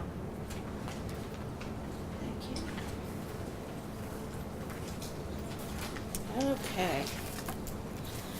I'm going to talk to you about your remaining courses. First, let's talk about, you'll see the pale peach-colored form. Introduction to Professional Nursing. I do know that Professor Ashley Shields, she's one of our part-time faculty, will be teaching this. It is a completely online class. There will be 2 sections of it, so half of you will be in one section, half of you will be in the other. She has taught it before. She just found out Friday. I just assigned her to that course, so she was not able, she works full-time at Children's Hospital, so she was not able to be here today. You will see that she has a book listed on the second page, Professional Nursing Concepts and Challenges. I am sure that you can buy a used book. Did the bookstore talk to them this morning? No. So just so you know, our bookstore, our RMU bookstore, does price matching. So if you do find a book cheaper somewhere else, like Amazon or somewhere, they will price match the book for you, which is nice because then you can get it right here. So you just have to show them wherever the price that you found. So they will price match the book that you can get somewhere else. And then the HESI Comprehensive Review for the NCLEX RN 5th edition is going to be used in every course. So you will get that now. You will use it in this course. You will use it in Foundations. It's kind of an NCLEX prep course. You know, NCLEX is your licensure exam you will take when you are done with this program. And every course in our program going forward will use this book. It comes with a little CD, so it has question practice. Betsy, she left. She probably uses some of it to a degree in her course also, and she did not mention that. So you will see that listed on many of the syllabi. Yes? Will they be able to go online at this point to see what books are required? They should. I know Foundations is in there. I'm not sure about Intro. I mean, we can look if. If you go under current students, as you see, you can show them what the quick links are. Oh, okay. If you go to current students. Current students, and then page down a little bit, and you click on the quick links. And Then you you'll see a quick tons links. of things will come up there, but Barnes and Noble Bookstore. And then textbooks up at the top of it. Okay. And you can rent textbooks. It's going to be slow today. So for fall, nursing. It's going to make me drop out on it. Of course.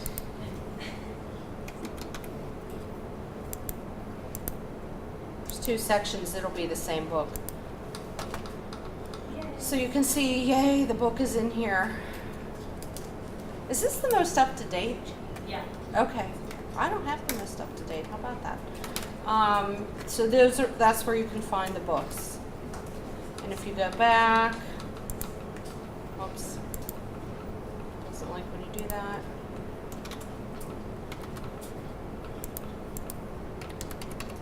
This is your Foundations course. Hopefully these are in there. Yep. Oh, look, they have the 9th edition, which I did not give them the 9th edition. I'm still using the 8th. So you can get the 8th edition. It'll be much cheaper.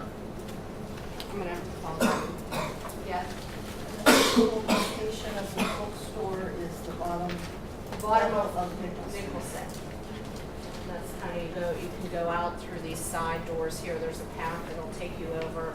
You'll see Romo's and someone over there can give you a further direction.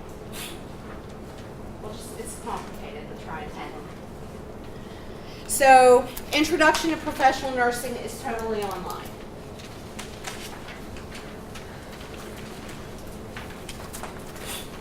And I'm sure, Professor Shields will use the Blackboard, and she'll be emailing you and contacting you. It'll open sometime. Most of your courses will open on Blackboard, usually a few days before the semester begins. So you will start to see those on Blackboard. The next one I'm going to talk about is foundations, and it's this orangish yellow color. And you will see an order sheet here for something called Safe Medicate. This is the program that we use for learning medication calculations. So it is in your best interest to purchase. You're going to purchase a year. It gives you step by step.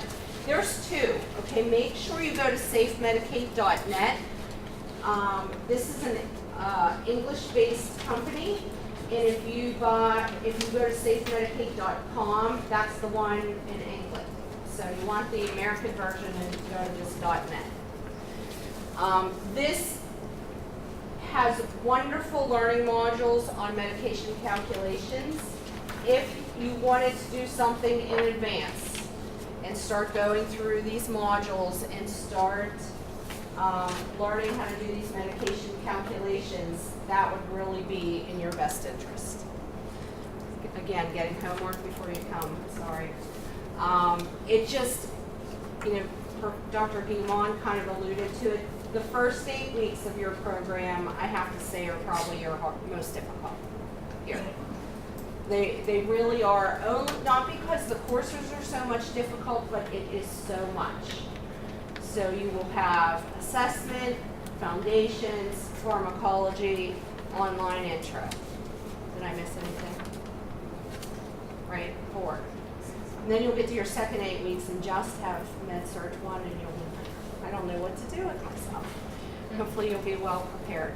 So if you can start doing this, because the 8 weeks, foundations is going to be Wednesday, Friday mornings, and then you'll have a lab afterwards on Wednesdays and Fridays. I gave you Mondays off. So Tuesdays and Thursdays you have assessment, right? Is that right? And then form, and then foundations is Wednesday, Friday.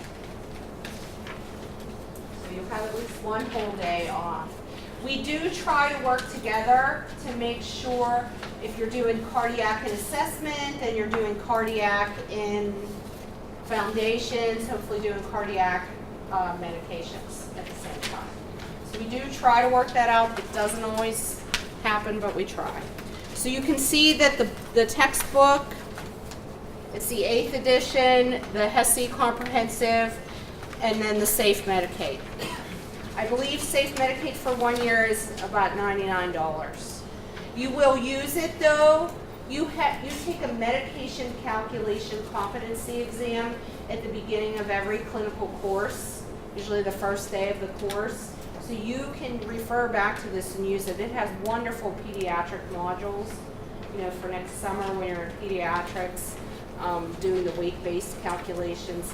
So this is a resource that you'll continue to use. All of your exams for medication calculation will be used in this program, so it's mandatory. You have to have it because that's how you'll take your exam. Questions on foundations?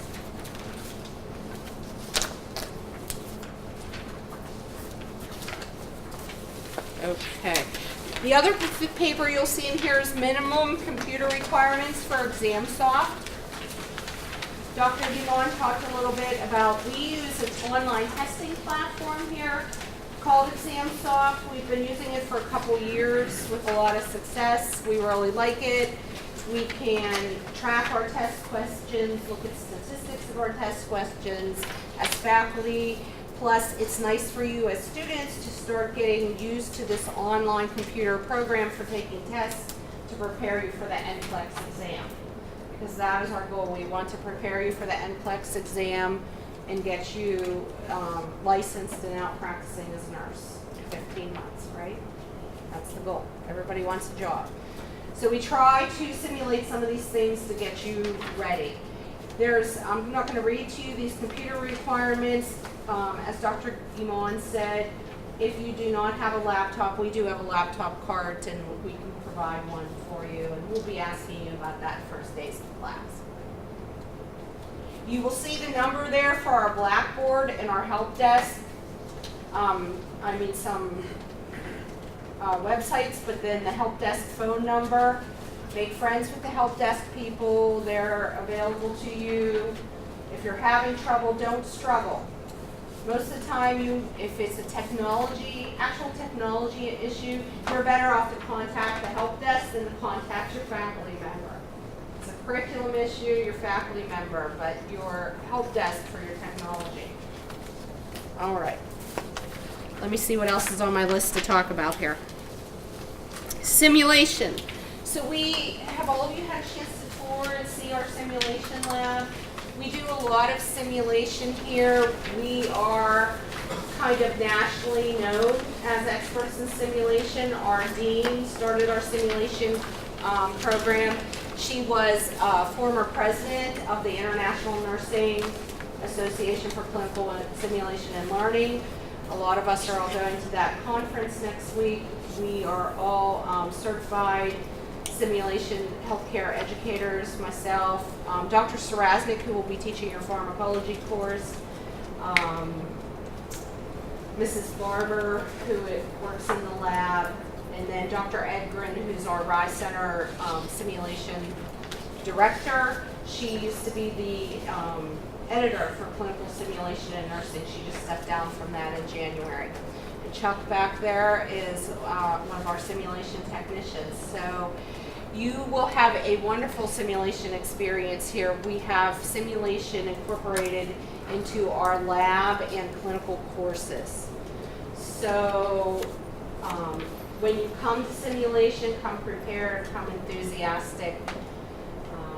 It will really augment your learning here. It's active, engaged, and supplement your clinical experiences. So, one more class I didn't talk about was pharmacology. That's Dr. Sarasnik.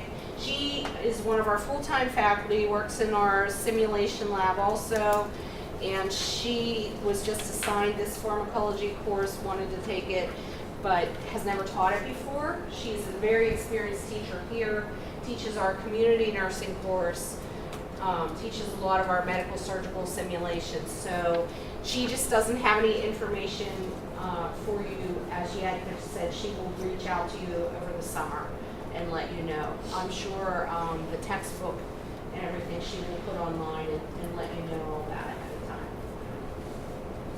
Questions? Looking at my list.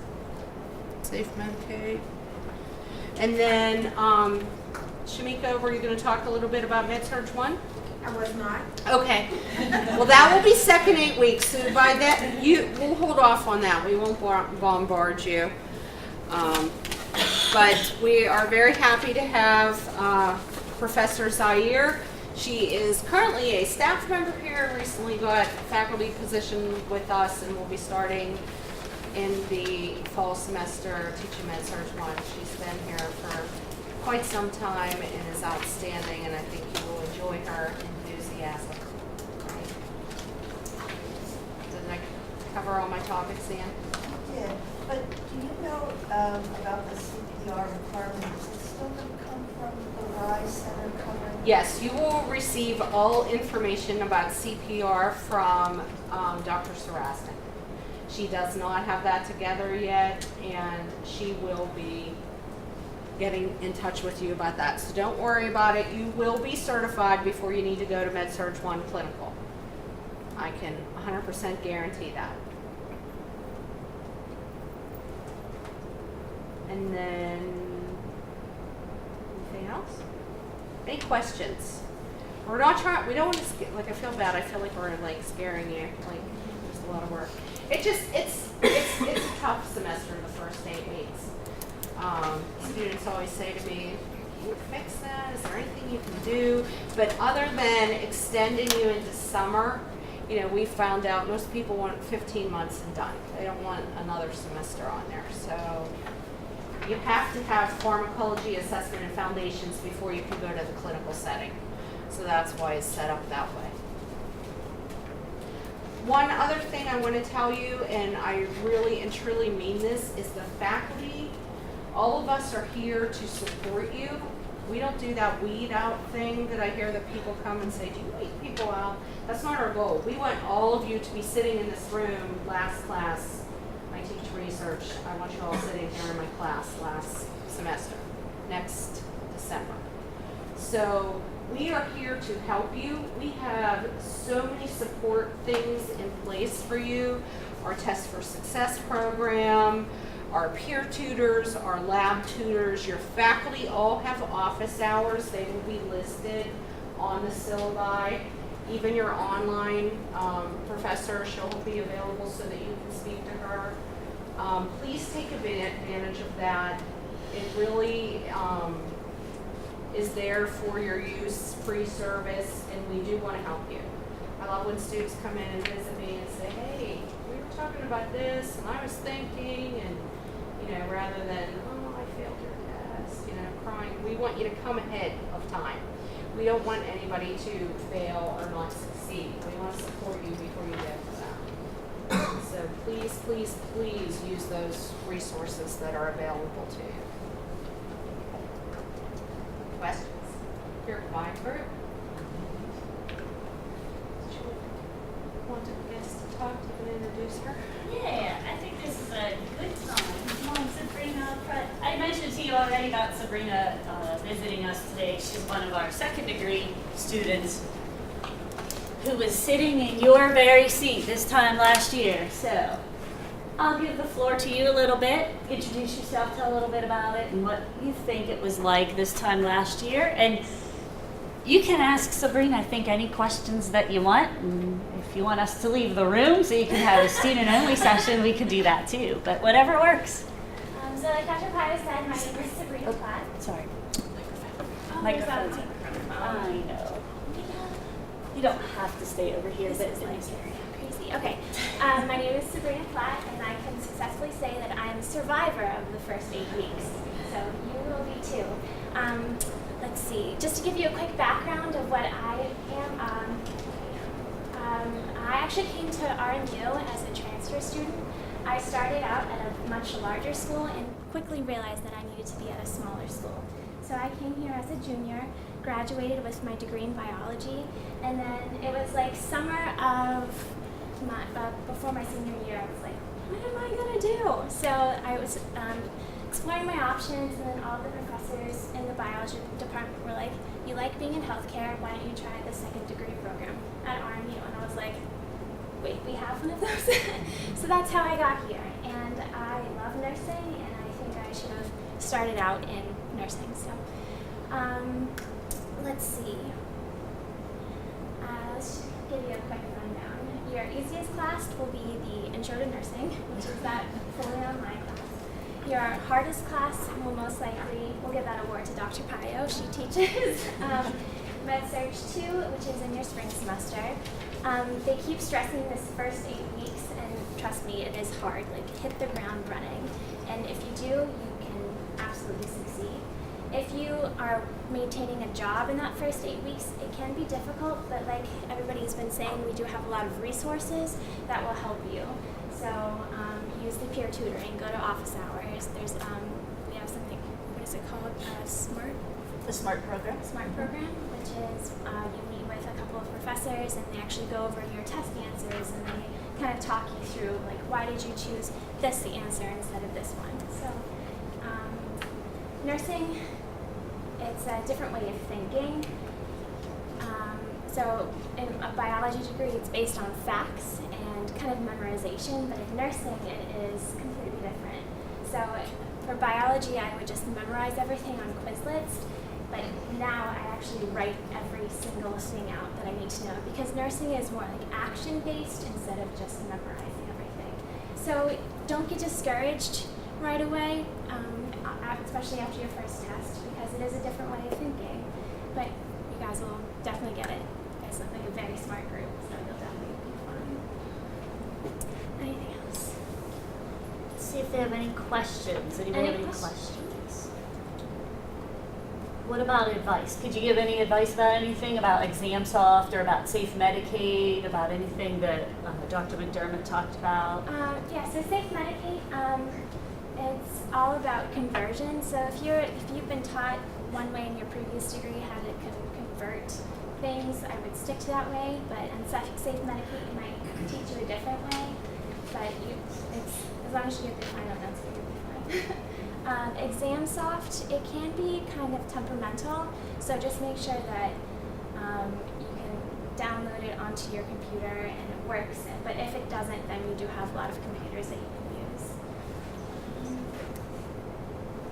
Can't think of anything else. Will you talk about your clinical a little bit? Because they said you would do like a one-on-one thing. Yeah. with The DEU, it's amazing. I highly suggest that everybody apply for it. So the DEU gives me a continuity experience. So all of us will be going to the clinical setting for like 6 times in like a semester or in 8 weeks, depending on which course you're in. So I actually got to go to a clinical setting and be with one single nurse every single time I was there. So I got to see how she did her assessment. I got to see how she did her charting. So it was just a way to see how she does it and kind of get into her routine and how she makes everything very smooth. I was at the Burn Center at West Penn, and that was a very eye-opening experience. And the nurse I was paired with, I felt very lucky to be paired with her because she was phenomenal. So it's just something that if you do apply for it, and if that's a great way that you learn, then I would suggest that you do it. You're in the DEU now? Yes. For peds too? Yeah. I'm also on the PICU at Children's Hospital, and I love it, and I love babies, and I want to work there.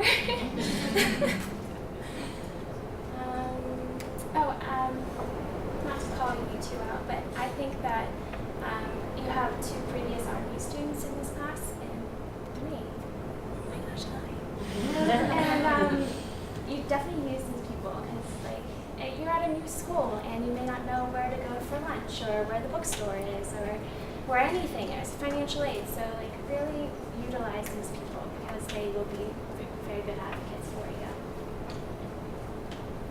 Any other questions?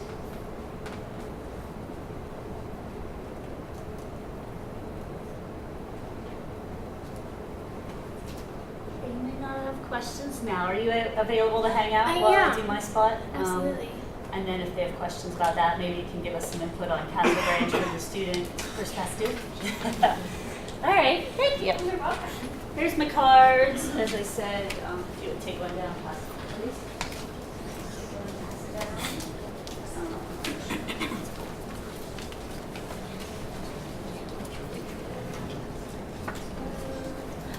Got them already? Yeah. And if you have any extras, just make sure. Yeah. If somebody didn't get one, let me know. Thank you. There you go. Good. Thanks. Okay, so let me see what's on my list of things I'm supposed to talk about.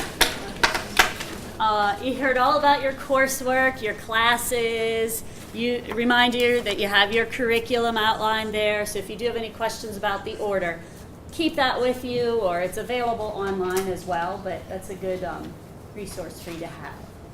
Anybody have any questions about the curriculum, the classes, anything from that standpoint? Okay, so I get to talk about the fun regulations and compliance issues. Everybody loves this subject. So, part of my role as the director of the program, and I do take things very seriously with regard to deadlines and compliance and everything like that. Like, we want to make sure that we're keeping our clinical facilities happy, A lot of our policies, a lot of our clinical clearances and the Castle Branch requirements are based off of our clinical affiliation agreements. So we want to go to St. Clair Hospital, they tell us this is what the students and the faculty and what everybody's responsible for submitting and doing while they're at our site. And we say, okay, this is what we're going to do, this is what we're responsible for. But a lot of times when they say you have to complete some mandatory education, or if you have to complete a health evaluation, or if you have to complete CPR certification, right, that all comes based off of our affiliation agreements. It's not just us saying you have to do something. So, first thing I think is good, I'm going to get you interacting a little bit so you know where to find these things again in the future.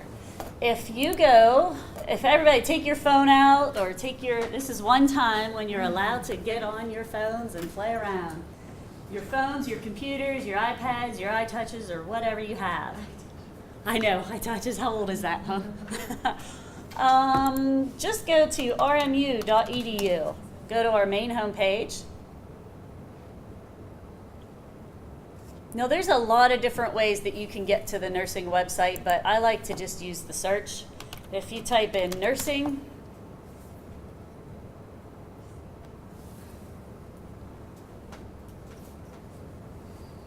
and then I would pick that first one, School of Nursing and Health Sciences tab, or it's rmu.edu/SNHS.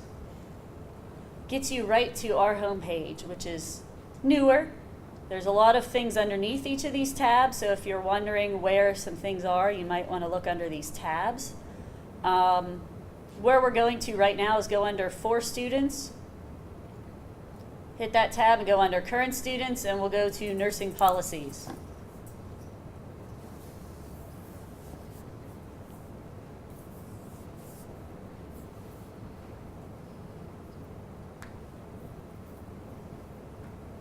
Anybody not with me?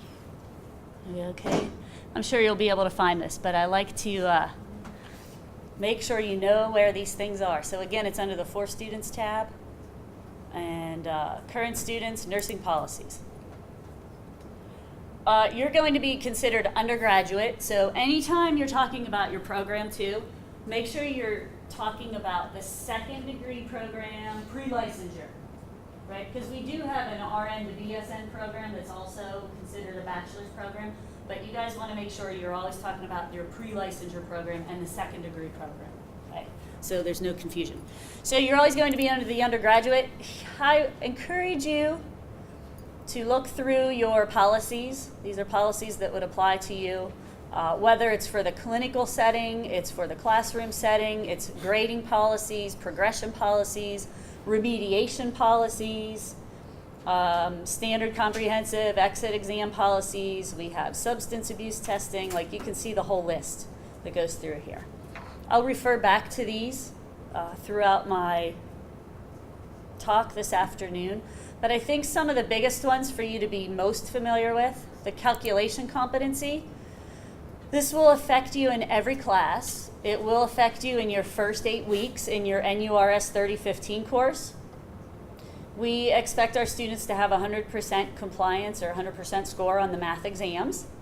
And hopefully you get that on your first attempt. If not, you have 2 additional attempts to achieve that 100%.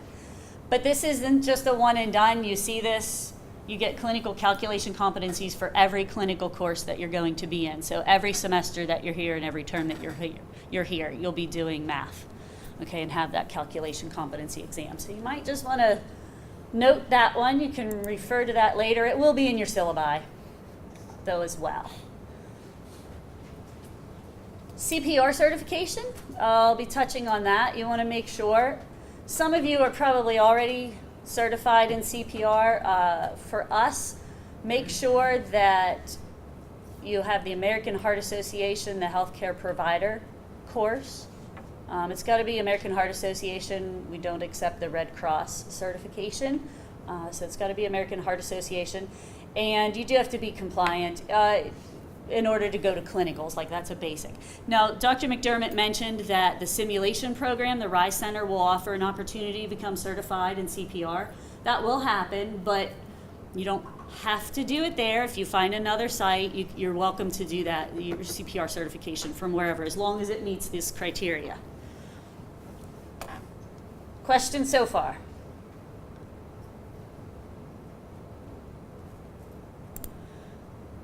I just page back.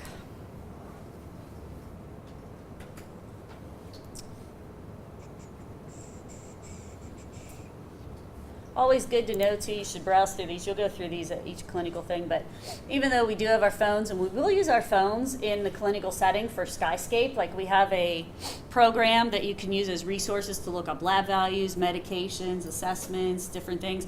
You know you can never take pictures in a clinical setting of any sort, of any type. It's total HIPAA compliance issue. So I like to point that one out especially because we're always into selfies and fun things that are happening. Never should happen in the clinical setting, so just be aware of that.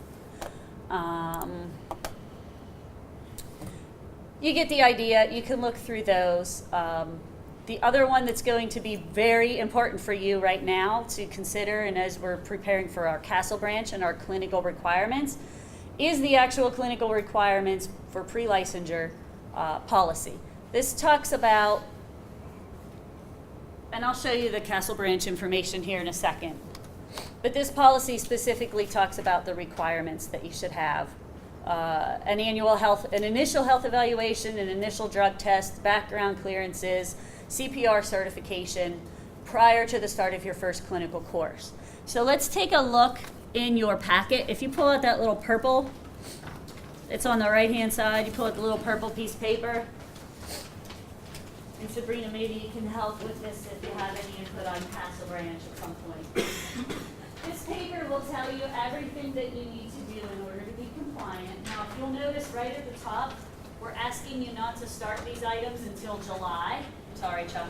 I'll move back here. We'll ask that you not start these until July 15th is the earliest, so that we can make sure that you're compliant and up to date throughout your summer courses next summer. So that's the first thing, make sure you see those dates. But then after that, and I'll walk you through, there's the website where you go to and literally follow these steps that are written here. What Castle Branch is it's the filing cabinet for you. This is a list of all the things that you have to have done in order to be considered compliant for your first clinical experience. But Castle Branch is our filing cabinet. So it's where you upload all of your documents. They check them to make sure that they're verified and that they're up to date and they're the correct forms and everything. And then we watch and make sure that you're not outdated throughout the clinical setting. Anybody ever work with a Castle Branch in any of your other majors or any other positions or any other jobs? This will stay with you for life. So you do go in, you purchase a package, but you're able to access this for life so that it's your filing cabinet as well, not just ours. So I'll just show you here the website. If we go to RMU, what is it, Castle Branch?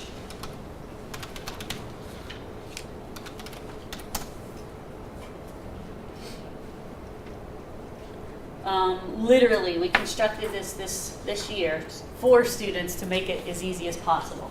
And I think for the most part, students have not been having any sort of issue. Just make sure that you're following for your initial time, or later next year you'll do your renewal package. So here's where you place your order. Place my order. I'm pre-licensure BSN. Click on that. What am I supposed to click next? First time. Yep, it's my first time ordering with Castle Branch. And here it shows up. Here's the package. Here's what you're purchasing. There is a cost that's associated with it for both the filing, for the technology, for the storage, as well as for some of the information that's on here. You would click there and then it would move you into registering. I highly encourage you to use your RMU address because, as Mrs. Canny or somebody else has probably said, you are expected to be checking your RMU student address every day while you're here. That's how I'll communicate with you. That's how Castle Branch then would communicate with you. That's how everyone just knows to look you up in the directory and go by your student email. Okay. Sabrina, have any suggestions? Yes. Yes? I knew you would. This is coming from personal experience, so don't do what I did. So You I can do whatever you need to do too if you want to use the computer at all. So you have to get you have to get the background check, child abuse, and FBI fingerprinting. If you already have these things, and say you have them through your employer or through another degree, you have to get them again starting July 15th. Because I ran into an issue where I thought my FBI fingerprinting was good for 2 years, but that is not compliant with the RMU's Policies. policies, yes. So you have to get everything all over again starting July 15th. So don't do what I did. I actually had to drive out to Harrisburg over spring break, and that was not fun. I do remember that. And it was though you had your clearances done through your workplace, and for her workplace, they said, "Oh, you're good. You don't have to do this for another 2, 3, 4 years or whatever." Right.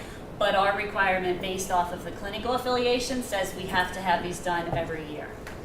Yeah. So don't do what I did. I think that's all I have. Can you give me an estimated cost? Because certified or Castle Branch, there's a cost with that. Are there costs for your backgrounds? Do you recall? Yes. The child abuse one I thought was free. Yeah, child abuse is free, and you get the certification in your email, so that's really nice. The background check, you don't have to initiate anything because, like it says on your sheet, it's initiated through Castle Branch, so you don't have to go through a separate website to do anything. But the FBI fingerprinting, that's what it's. You actually have to get a registration code on the internet, and then you have to go to a fingerprinting place. There's actually one across the plaza in Moon Plaza at the UPS store, and then there's also another one that does fingerprinting on Saturdays, and that's the UPS store at Pitt, like underneath the towers. So that's where they'll do that for you too. And then they will send you your results in the mail. I think that costs $20. Yeah. But what's important then about the mailing address? Knowing where it's mailed to, right? Yes, exactly, where it's mailed to. So if you put down your parents' address and they live in Philadelphia, it'll be sent to Philadelphia. So make sure you send it to where you will be. That's been a common thing. Sometimes students are like, should I put my RMU address? Should I put my home address? What should I put? Doesn't matter what you put, just remember where you sent them to because that's where they're going. So. Cool. Thanks.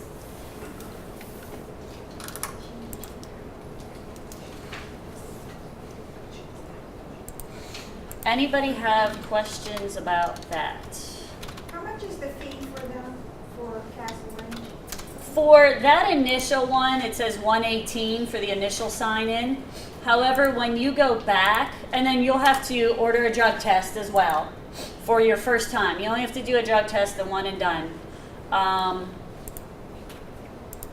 Wait, the drug test is included. That includes the drug test in your first initial thing.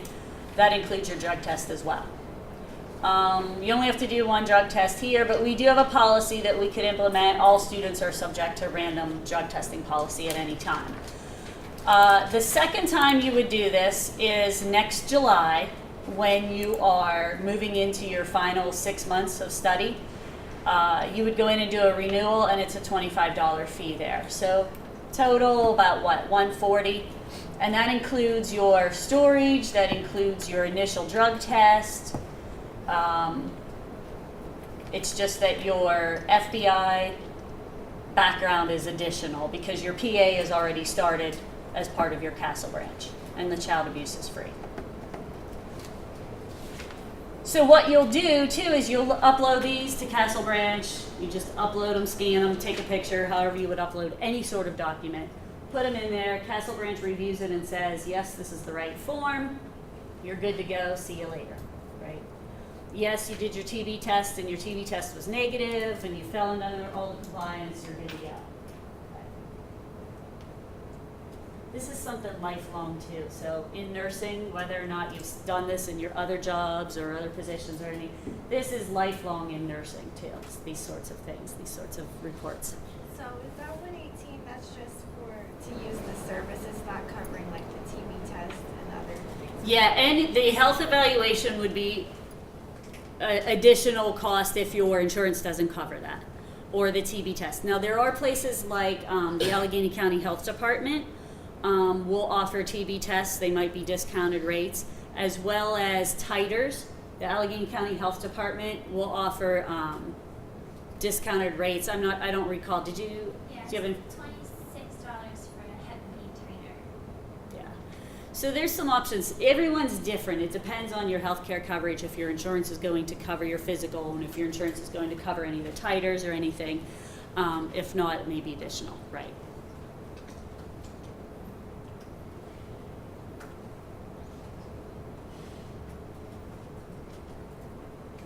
Any other questions? Good questions. Yeah. So when we go and do these things, do we get a certain form that we upload to this? How Yeah, does that's that what. process work? Yep, and that's what I was just going to log in.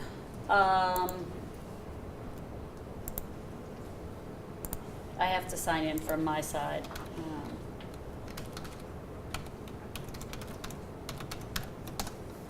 But there will be certain forms that you'll get. So you'll have a to-do list as a student. You'll have a to-do list that will show up.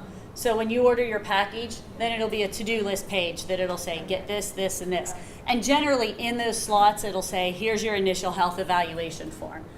I have an example here just to give you an idea what it would show up like. But it's titled as exactly as we have it on ours. So the initial health evaluation form, it's going to be an in-depth document, 8 pages, because we're looking for the complete history and physical. It talks about the 2-step PPD, or if you choose another option for doing your initial PPD, the quantiferin test. But we'll ask for a record of all your immunizations. They'll all be listed here, and your healthcare provider should fill all of this in. It's going to determine, your list tells you whether or not you need titers. So rubeola titers required, mumps, rubella, measles, mumps, rubella, varicella, and Hep B titers required. You may have those records already from something. You know, you might have had to do something last year for your EMT position or something. You know, you might have had to show these titers. As long as you have the documentation that has shown immunity, your healthcare provider can document that. If not, then you would require the titer. That again may be additional cost. It just depends if you've done it already, if your healthcare insurance covers it or not. I've got a problem here. Mhm. And it goes back to the fact that I am a little bit older. Those records just don't really, they're out of the health department in South Carolina in a musty box somewhere. Yeah, yeah. Is there any way, I mean, can I do all titers to show that I am immune to Yeah, everything? you can absolutely. If you say I can't get to my records, you can have titers done, completed, and drawn. Again, the Allegheny County Health Department can do that, or any, your PCP can order those scripts for that and have them done. Yep. Yeah. So I don't know how I got access to that document already, but I actually got that already all completed. Is that a problem? When did you? Yeah, not a problem necessarily. It was probably mid-April. Yeah, it's not a problem. You've already had this done. The only thing next year, because our affiliation agreements say it has to be done every year. So next year in April, put it in your brain, put it in your calendar that I want to have my next TB test, especially. That's TB that's really the one that they want every year. We want to have a health evaluation of you again in April. You definitely just want to make sure that you do that, or else you'll be getting an email from me saying, get this done so that we can continue to send you into clinical. Okay. Yeah.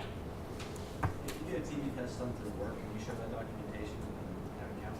Yeah, it's okay as long as there's documentation from your workplace that says, yep.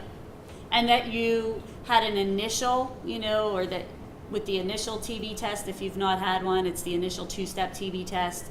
Some patients or some people will want to do the quantiferin test. If you decide to do that, you can do that as well, although that's going to be much more costly than your traditional TB test. As long as there's no questions about the documentation, like, yes, it's here, it's certified, it's verifiable, all that. Yep, it's good. Good questions.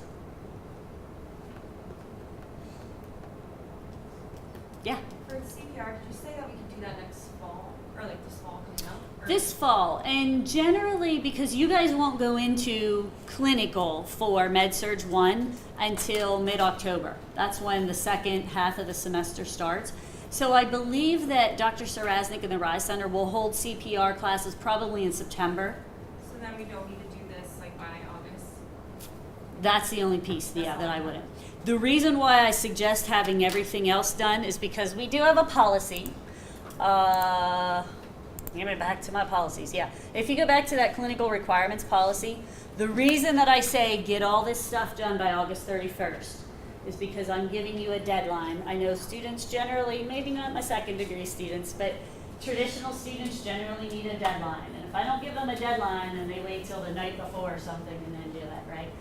The problem is, we do have a policy that says, because I've had past semesters where I didn't give a deadline, and then it comes time for clinical, and students are going into clinical and they're saying, oh, I don't have this, I don't have my background, I don't have my TB test. So then they weren't allowed to go to clinical, but then that required a makeup.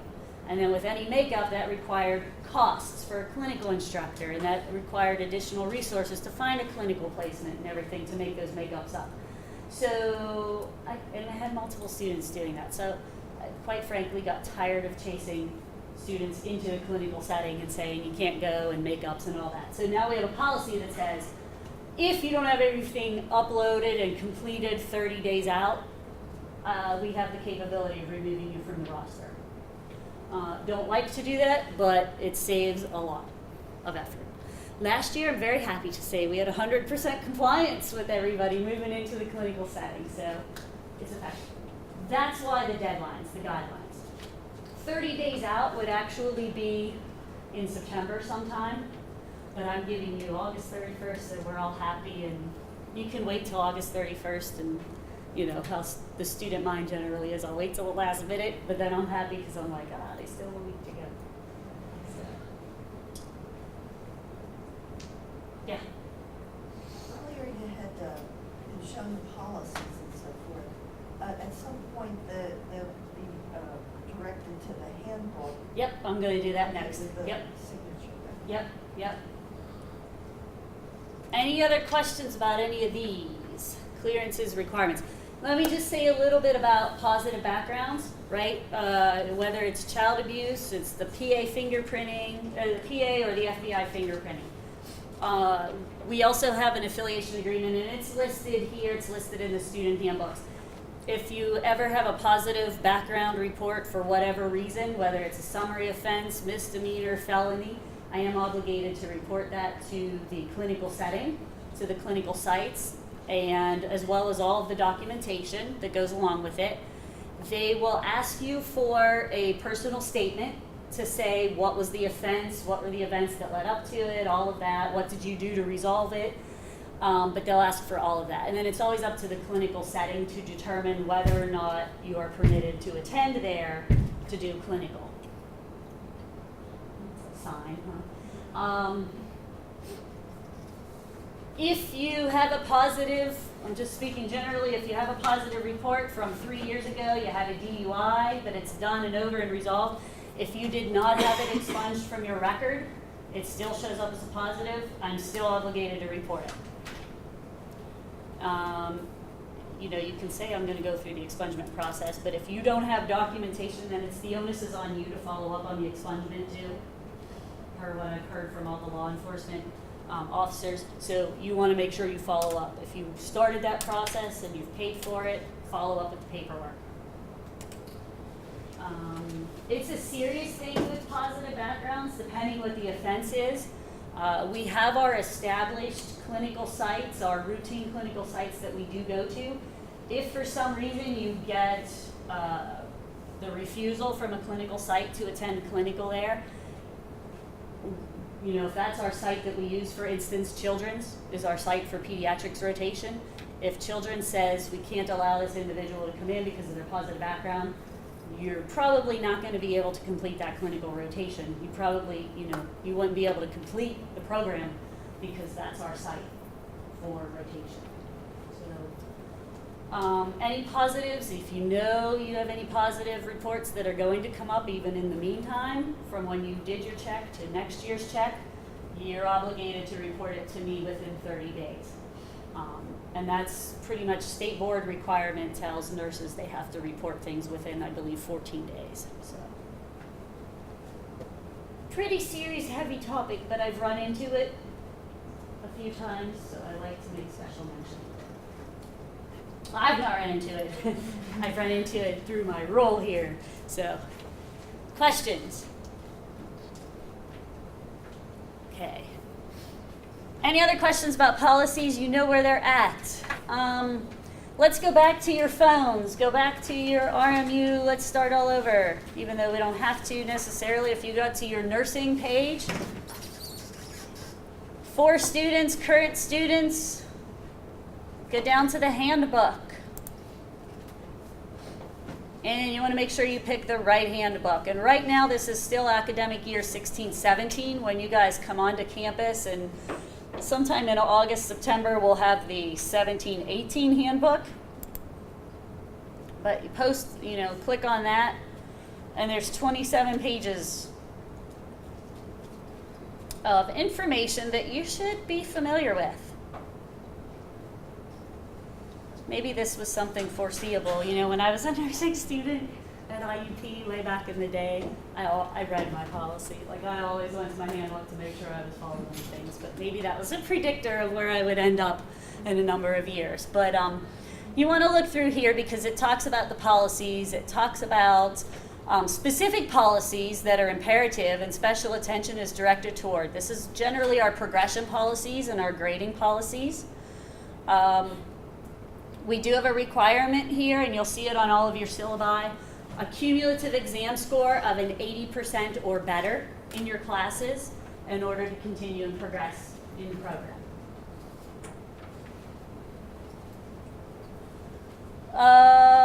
Let's see. All sorts of things through here. Sabrina, anything that's specific you could think about that you ever referred to your handbook for? All the time. Did you talk about when you have to wear scrubs? I didn't. So anytime that you have lab or you have a simulation, you have to wear scrubs. So it's very nice in the first 8 weeks because you get to wear scrubs 3 out of the 4 days that you're here. And that's perfect segue because this afternoon we do have the uniform salesman who will be upstairs doing fittings and order for your uniforms as well.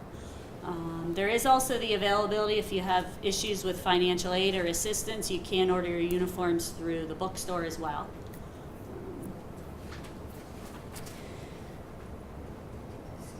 Yeah. I wasn't aware that was set up. Is there anything to elaborate on that for doing it through the bookstore? Because the uniform salesman was here today. Yeah, from what I had understood in the past that, there was the availability. I'd have to get some more information. If anybody's using that option for financial aid or any sort of assistance, let me know. Come and see me.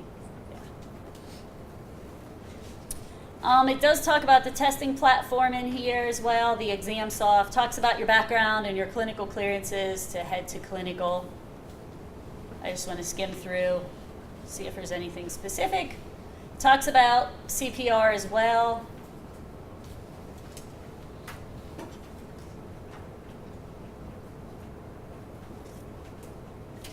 I see information about our Test for Success program is listed in here. You do have some handouts in your packet about Test for Success.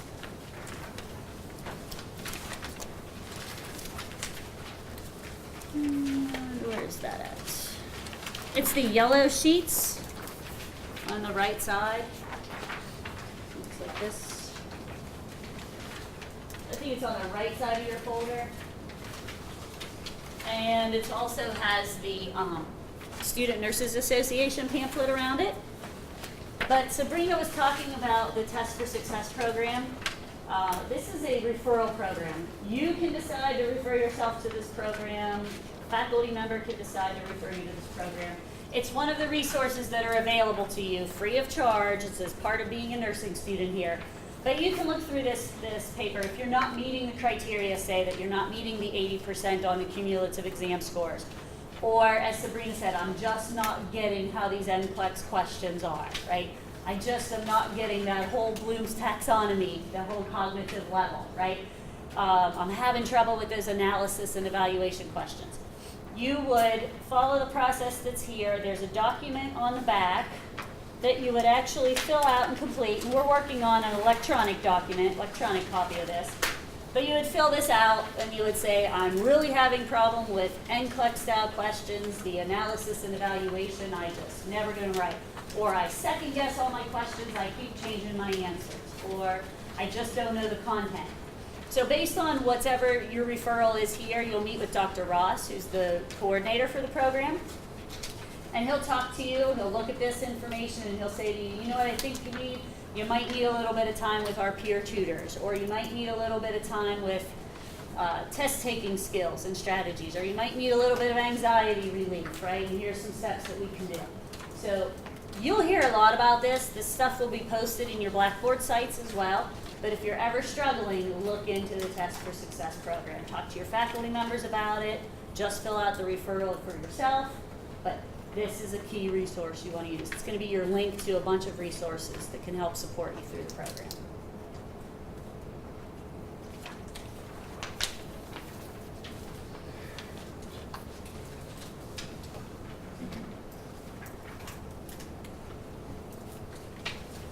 Student advising, I thought Dr. Gaman might have said something about this too. Maybe she forgot.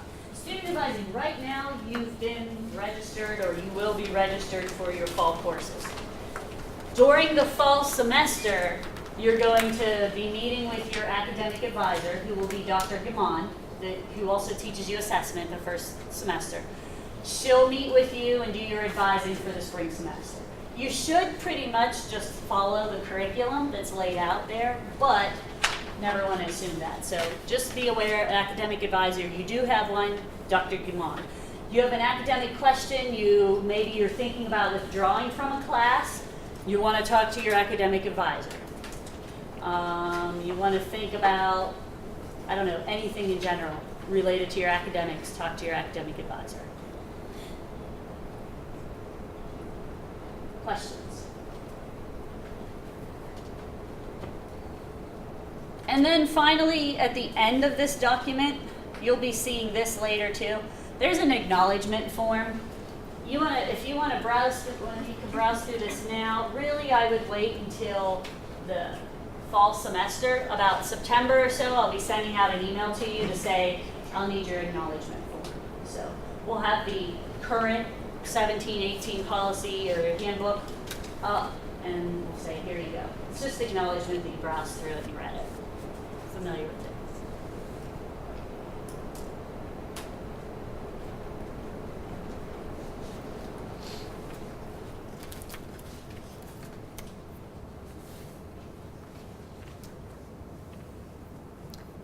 Anything else? Am I forgetting anything, Ian? There specifically to the SNAP brochure. Yeah. That little brochure that's in here, this is one of our student organizations, our student nurse organizations. Dr. Spack is the faculty advisor, and Dr. Ross are the faculty advisors for this. You can browse through that and see if you're interested in a membership in the Student Nurses Association of Pennsylvania.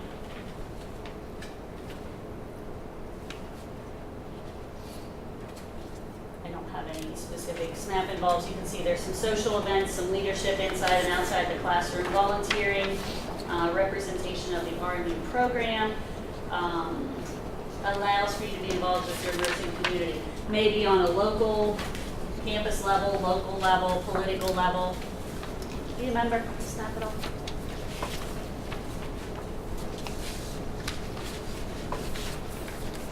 I missed your first introduction.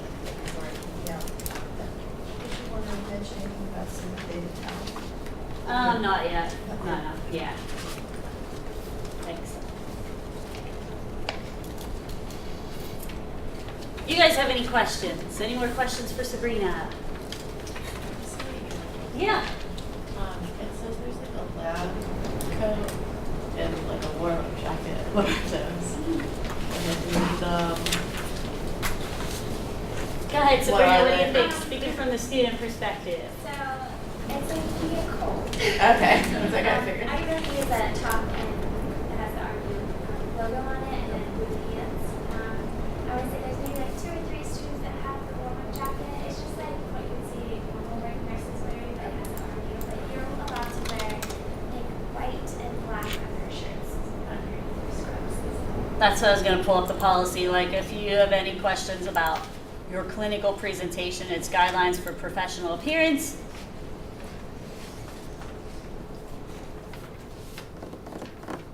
White or navy blue shirt underneath. So we need the white lab coat. It's an option for you. Like she said, if you want to wear it, did you order one? We gave out the white coat ceremony at the white coat ceremony last year. There's a white coat ceremony at the end of your 8 first 8 weeks, and you can wear that, but it's not something that you specifically have to order.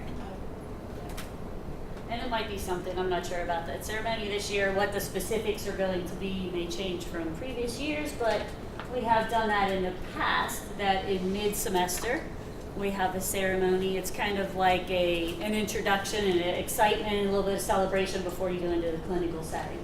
So in the past, we've handed out lab coats for the students, but I don't know, again, it may change, maybe some different this year. But the real requirement is to have your navy blue scrubs with your RMU logo. You can wear a shirt underneath. As far as the shoes, white, navy, or black, closed-toed, none of the open, none of the, what are they called, the garden shoes, the clogs, always called, none of those. They got to be closed too for protection purposes. It's like personal protective equipment. You don't want to make any holes in there, any juices flow through. Good questions. Keep them coming. Yeah. Good question. How many sets of skirts would you recommend?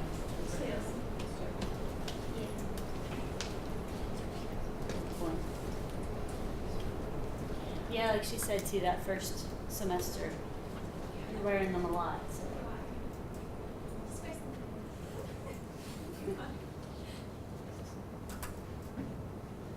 And they always have the opportunity to order them some later as well. Like again, like if they order 2, but they decide, well, I want a 3rd set or whatever, they could always order them a later time too.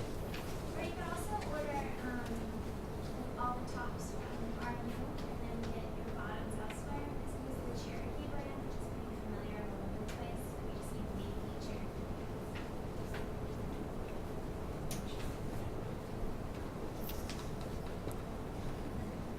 Any other questions?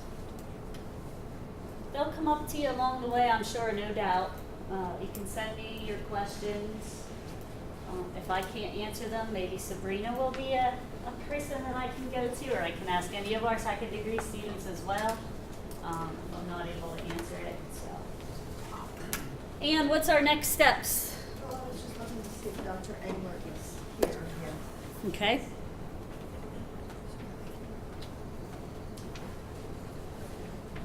I'm sure she'll be here shortly, but in the meantime, I have the freedom cards that were in the picture taking card. I suspect that the badges that would be upstairs, if I should try them. Okay, I'll just, these are alphabetical order, so I'll just do all that. Paulina.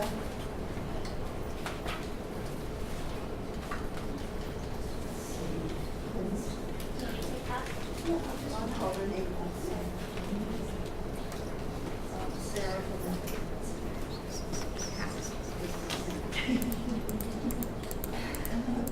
Courtney Bus.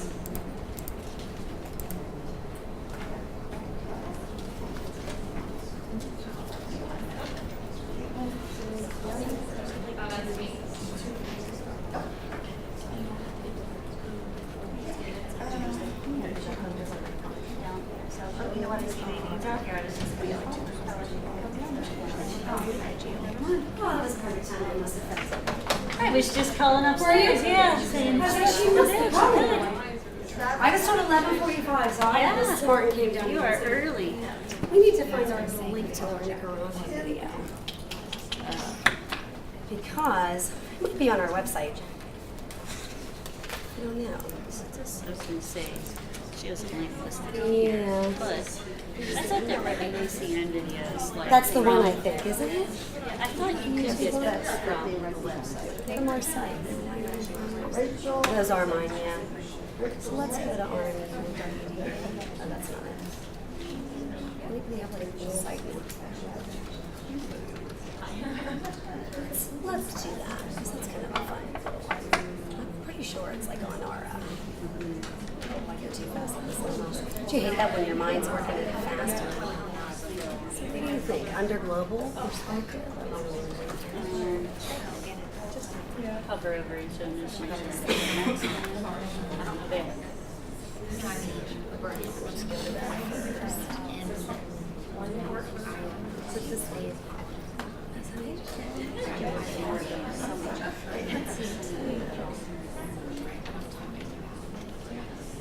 I thought we had our AAs. Yeah. Are they on the main front page then for the program maybe? Like our program?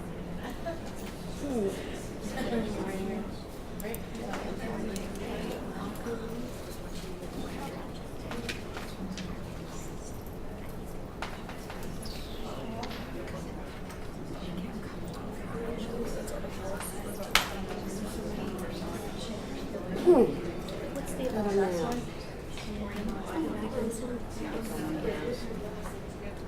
Let's go down to I would think about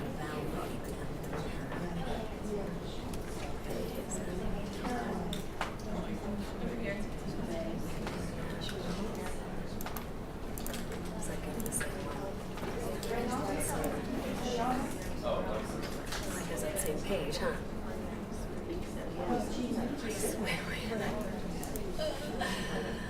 I saw the link, but I was like, oh my god, am I going to really type in this whole link? That's going to like take Okay, what else is on there about the school? Mission, vision, building. Highlights? Is it under highlights? Oh, that's one. Oh, Rye Center. Okay, here's International again. It's the same. Is it the same? It's different. It's a little bit different. I can't find that link. I can't type all that in because it'll like take forever. I didn't know where it was. I thought like we linked to that from our website somewhere. I have my phone. Maybe you could. That would help you though. Unless I just. I'm just surprised we don't have this. We paid AACN all that money to do those videos. I would think that we would have that. Let me just see if I can get it from my phone. I mean, then I would forward it to you. Yeah, but I would have to have my phone to log into my email down here, and I don't have my. I just can't believe we don't have those videos. I wonder if you just went up to here. It's a YouTube. That would just, if you do that first part, just the first part, if that would kind of. Okay.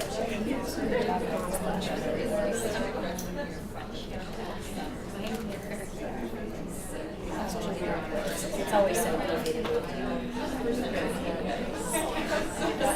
I can read it capital P, capital L, small c, capital D. Sure about that. J? There's capital D and then small j, capital XL.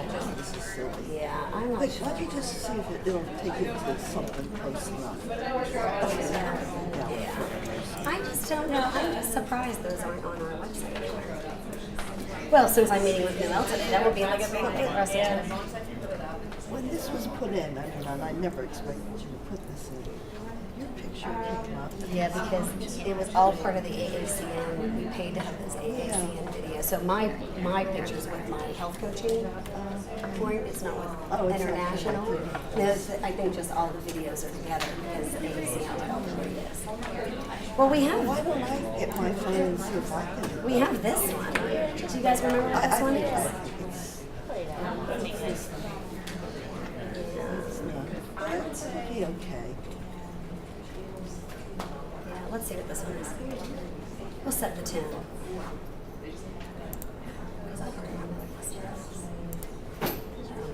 Can we not do full screen? Not really sure what I expected. I knew that it would be a lot different down here, and I knew they wouldn't have as much as we did, but I didn't expect what I saw. remember this one. I'm really excited. It's because I never remember. I know it was going to be pretty eye-opening, shocked, and sort of just mind-blowing. An experience unlike any other. Yeah, that doesn't work either. So why can't we do it? when looking at the second degree nursing programs, and I heard Dr. Ross mention the Nicaragua trip, I knew that this was the program for me. I just thought it would be rewarding, and what's better than applying what we're learning in class and getting to use it, in the community. What we do in here at RMU with respect to nursing education. I really want to make changes this the bigger, lives but not let me make it only bigger of for you our guys. students, Right here. but also changes the lives of the Yeah, look people at that full they screen not interact available. with. One of the great examples is our work in Nicaragua with Dr. Carl Ross. That Can you click the project is YouTube one of the logo on the highlights video and of open it in YouTube and then highlights make it full screen? of our nursing You're program brilliant. here at RMU. Thank you. It stands out. Our students This have is been why I'm going the there Associate Dean of nearly Nursing 3 and not times the a year. Communications They and actually Information live Systems program. here in the barrios of Nicaragua. That is innovative and that changes lives. I think this was more of a specialized experience to really practice healthcare and also get a more global perspective. One of our core values here at Robert Morris University is that global perspective, and we want all our students to realize that they're not living in an isolated country, that the world is without boundaries, and that they're really going to be taking care of patients from all countries and all cultures. Nicaragua experience is really a service learning experience. In the morning they go down and they care for families. They have to do physical exams, developmental exams, and environmental assessments. And based on that, they come up with a teaching project for their family. In the afternoon, we open actually a primary care clinic. These students go down and actually work. They provide health care to residents that do not have health care otherwise. The students who go on these trips and come back actually have proven statistically significant results in providing culturally competent care to their patients once they start practicing back here. Our students have come back and told us that yes, they felt this experience in Nicaragua made them a different person, a better nurse. These people, they don't have clean drinking water sometimes, they don't have electricity. It's 9 people, 10 people, multi-generational in one home, and they might only have 2 beds or no mattresses. They have nothing. It taught me creativity and also just to be thankful for what I have and to be kind to people, because you really never know what people are going through or what kind of situation they're in. And I think as a nurse, it's really important not to judge people. It really just put things into perspective and just truly shows how blessed we are here to live in the United States. When I did come back, it was shocking. Everything I had, all the material things, I didn't want anymore. And I was just kind of resenting the way we live and the way I've lived because of what I saw down there and how happy they are with such little resources, little education. And they're just so positive about their life, and it's really life-changing to see that. It feels great to help people. And I think there was a quote that someone posted on Facebook or something after the trip and said, "You haven't lived until you helped someone that could never help you in return." Okay, so at least that gave you a little taste of the trip that we have in Nicaragua. And if you wanted to see that again or show that to somebody, that is on our RMU, our SNHS website under International Studies. So this trip came about. The person that you saw in that video is Dr. Carl Ross, and Dr. Ross has been going to Nicaragua for years. And in fact, when he goes in August, I believe it's the 99th trip that he has taken to Nicaragua. So we'll go again in November, and that will be his 100th trip, which is going to be quite a big deal. And so as you can see, we have the opportunity for nursing students, traditional and second degree students, as well as some of our graduate students to go to Nicaragua and provide care to the impoverished residents of a community in Managua. There are different activities that we've been doing over the years with the families, but what I think is valuable for you to know about this is in your curriculum, when you're looking at your curriculum plan, the semester that you take community health nursing, which is 4015? Yeah, NURS 4014, 4015, that's community health. We have permitted students to take the trip to Nicaragua, and then the hours that you spend there, that you'll count some of those hours towards your community health clinical experience. So you're actually getting clinical hours while you're getting this incredible experience to help the residents of Managua. So it's really a win-win situation. And I think it's valuable. And you heard the students that attended there in that video. It really is life-changing. I've gone 3 times myself. It's always a unique experience, and you really do come back feeling like you've done so much, although you sort of leave thinking you can do so much more, and that's what empowers us and it reinforces the need to continue going back. In addition to Nicaragua, in May we have a course that is called Healthcare in China. If somebody is interested in maybe visiting China and looking at, it's more about the health system, like the Chinese health system and that sort of opportunity. I think that's a really unique experience. And I'm not sure if we've had second degree students do China. I can't remember if any have. Ann, do you remember? I can't remember if any have. It's in May. Yeah, timing's tough. Yeah, because your curriculum, as you can tell, is pretty accelerated, and there's a reason for that. We are exploring other opportunities. We're looking at developing a student exchange program with Edinburgh Napier University in Scotland, in Edinburgh, Scotland. So a few of us got to travel to Scotland a year and a half ago to start laying the foundation for a student exchange program. We were actually supposed to have students from Scotland this summer coming to us, but the faculty member that was to bring them became ill, and so they weren't able to come. So we're hoping they can come and see us maybe in January. And then lastly, our dean just traveled to Australia, and we have a colleague in Australia. She was here, I guess it was 2 years ago now, and we're exploring a relationship with it's the University of the Sunshine Coast. It's like my dream job to work at the University of the Sunshine Coast. Her name is Petrea Anderson, and she does a lot of work in simulation, and she is also interested in helping us do some sort of an exchange program. So lots of great activities. The other thing that you should know is the university does have a Center for Global Engagement. The acronym is CGE, and Jennifer Kramer is the director of CGE, and there are lots of different study abroad opportunities, some for a whole semester, some for a couple of weeks. Nicaragua is 10 days. Because as nursing majors, you can't afford to be gone an entire semester, half of a semester, but we are able to work with the students and give you that experience. So I think that's great. I love it. I think it's nice for us to get that global perspective. And you heard Dr. Ross in the video say, we've got core values here at Robert Morris, and one of our core values is global perspective. So it's really important for you to broaden your perspective as you prepare to care for individuals from various cultures and countries and so on and so forth. So we just wanted to give you a little glimpse. I don't want to take up too much time because I know we're on our schedule and I love it. Questions, though, that you can think of? I know this might be just a new topic or a glimpse into a topic, but any questions that maybe I can answer about the international programs or initiatives? Yes? How many students typically go, and do you have to apply to this? So good question. So her question, I'll repeat it because I think Chuck is videotaping still, but how many students typically go? It's a good question. I know we're offering a trip in the summer, in August, and I believe we have about 20 students who are attending, some undergrad and some doctoral students. In November, I bet it will be more students, maybe somewhere around 25 to 30 students.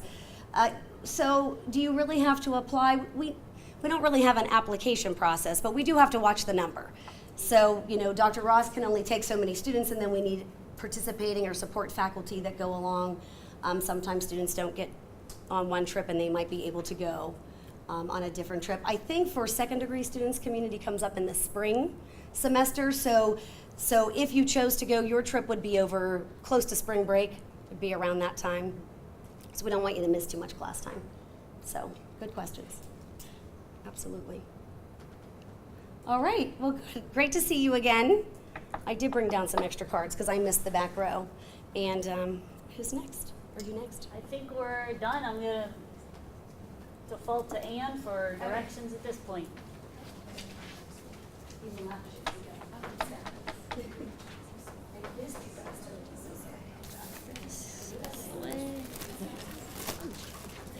Okay.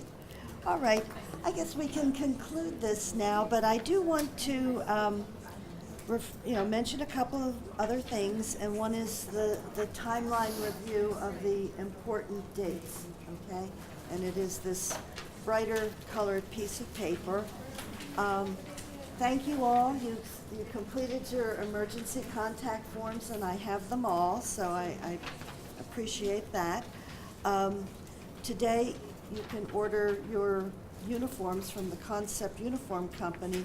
Having the salesman come on campus is certainly a convenience for the students. They do have a presence in, their site is in Sharpsburg, Pennsylvania, but this is a day that you could do that.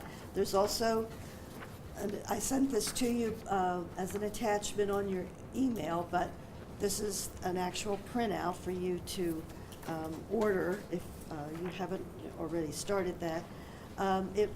The order will be sent to you at the address you apply, that you put on the form, and so it's usually your home address, and that'll come sometime in the summer. And you do need the scrubs, the top, the pants, likely 2 sets is what's been recommended, and you do need a stethoscope.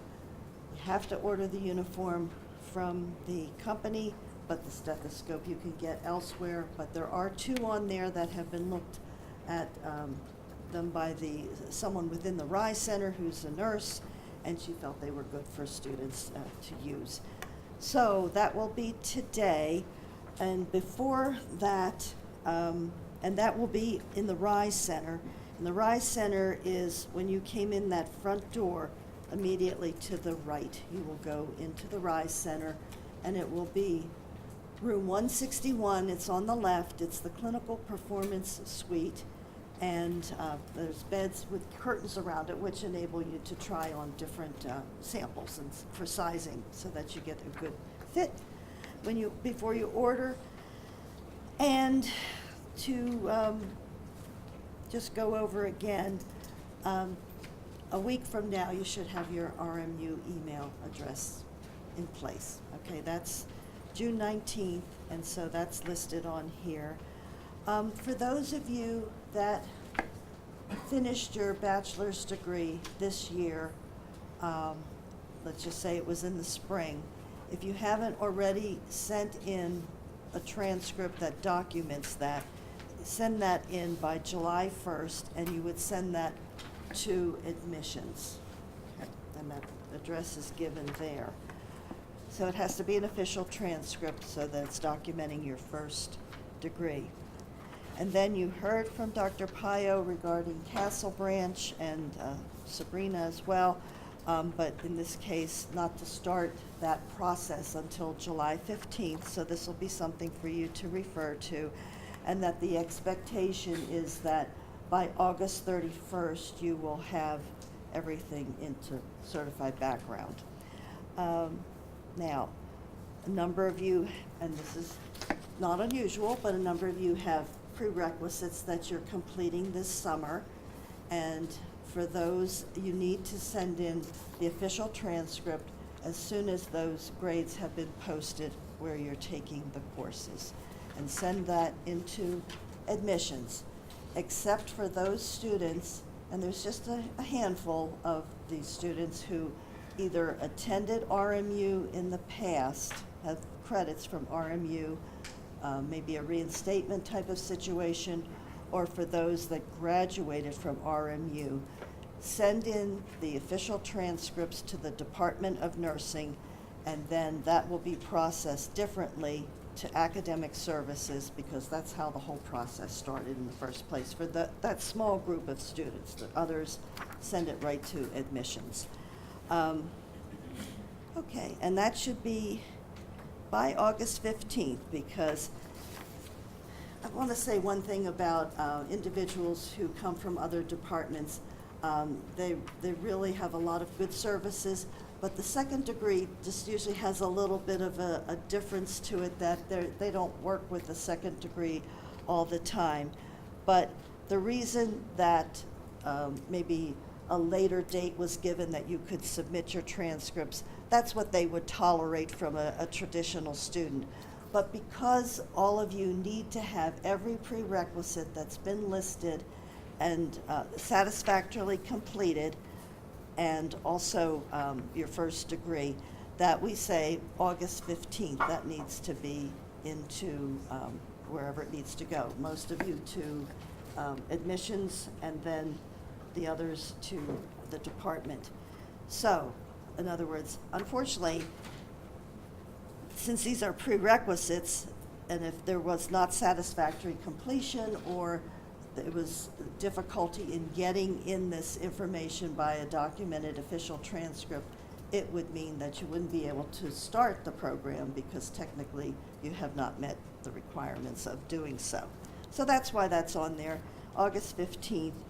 And again, there's the other, the same address to send it to for the majority. And I already mentioned about Castle Branch target date. Okay, so are there any questions? Because this does conclude the formal presentation of information. If not, there will be a light lunch available for you, pizza and cookies and that type of thing. So that's probably set up by now outside. And once you've helped yourself to what you would like to have, the uniform ordering will take place upstairs in the clinical performance suite in room 161, as I mentioned. And so this concludes my my part of it. And I just want to say to you, even though I didn't say what my background was, I also was a first degree in a different discipline, and I feel connected to the second degree. I think I understand what that's like, having a first degree and then going for a second at the bachelor's level. But I absolutely wish you all the very, very best and hope that this will be a great experience for you. It has every makings to be so, and just wish you all the success. So, thank you.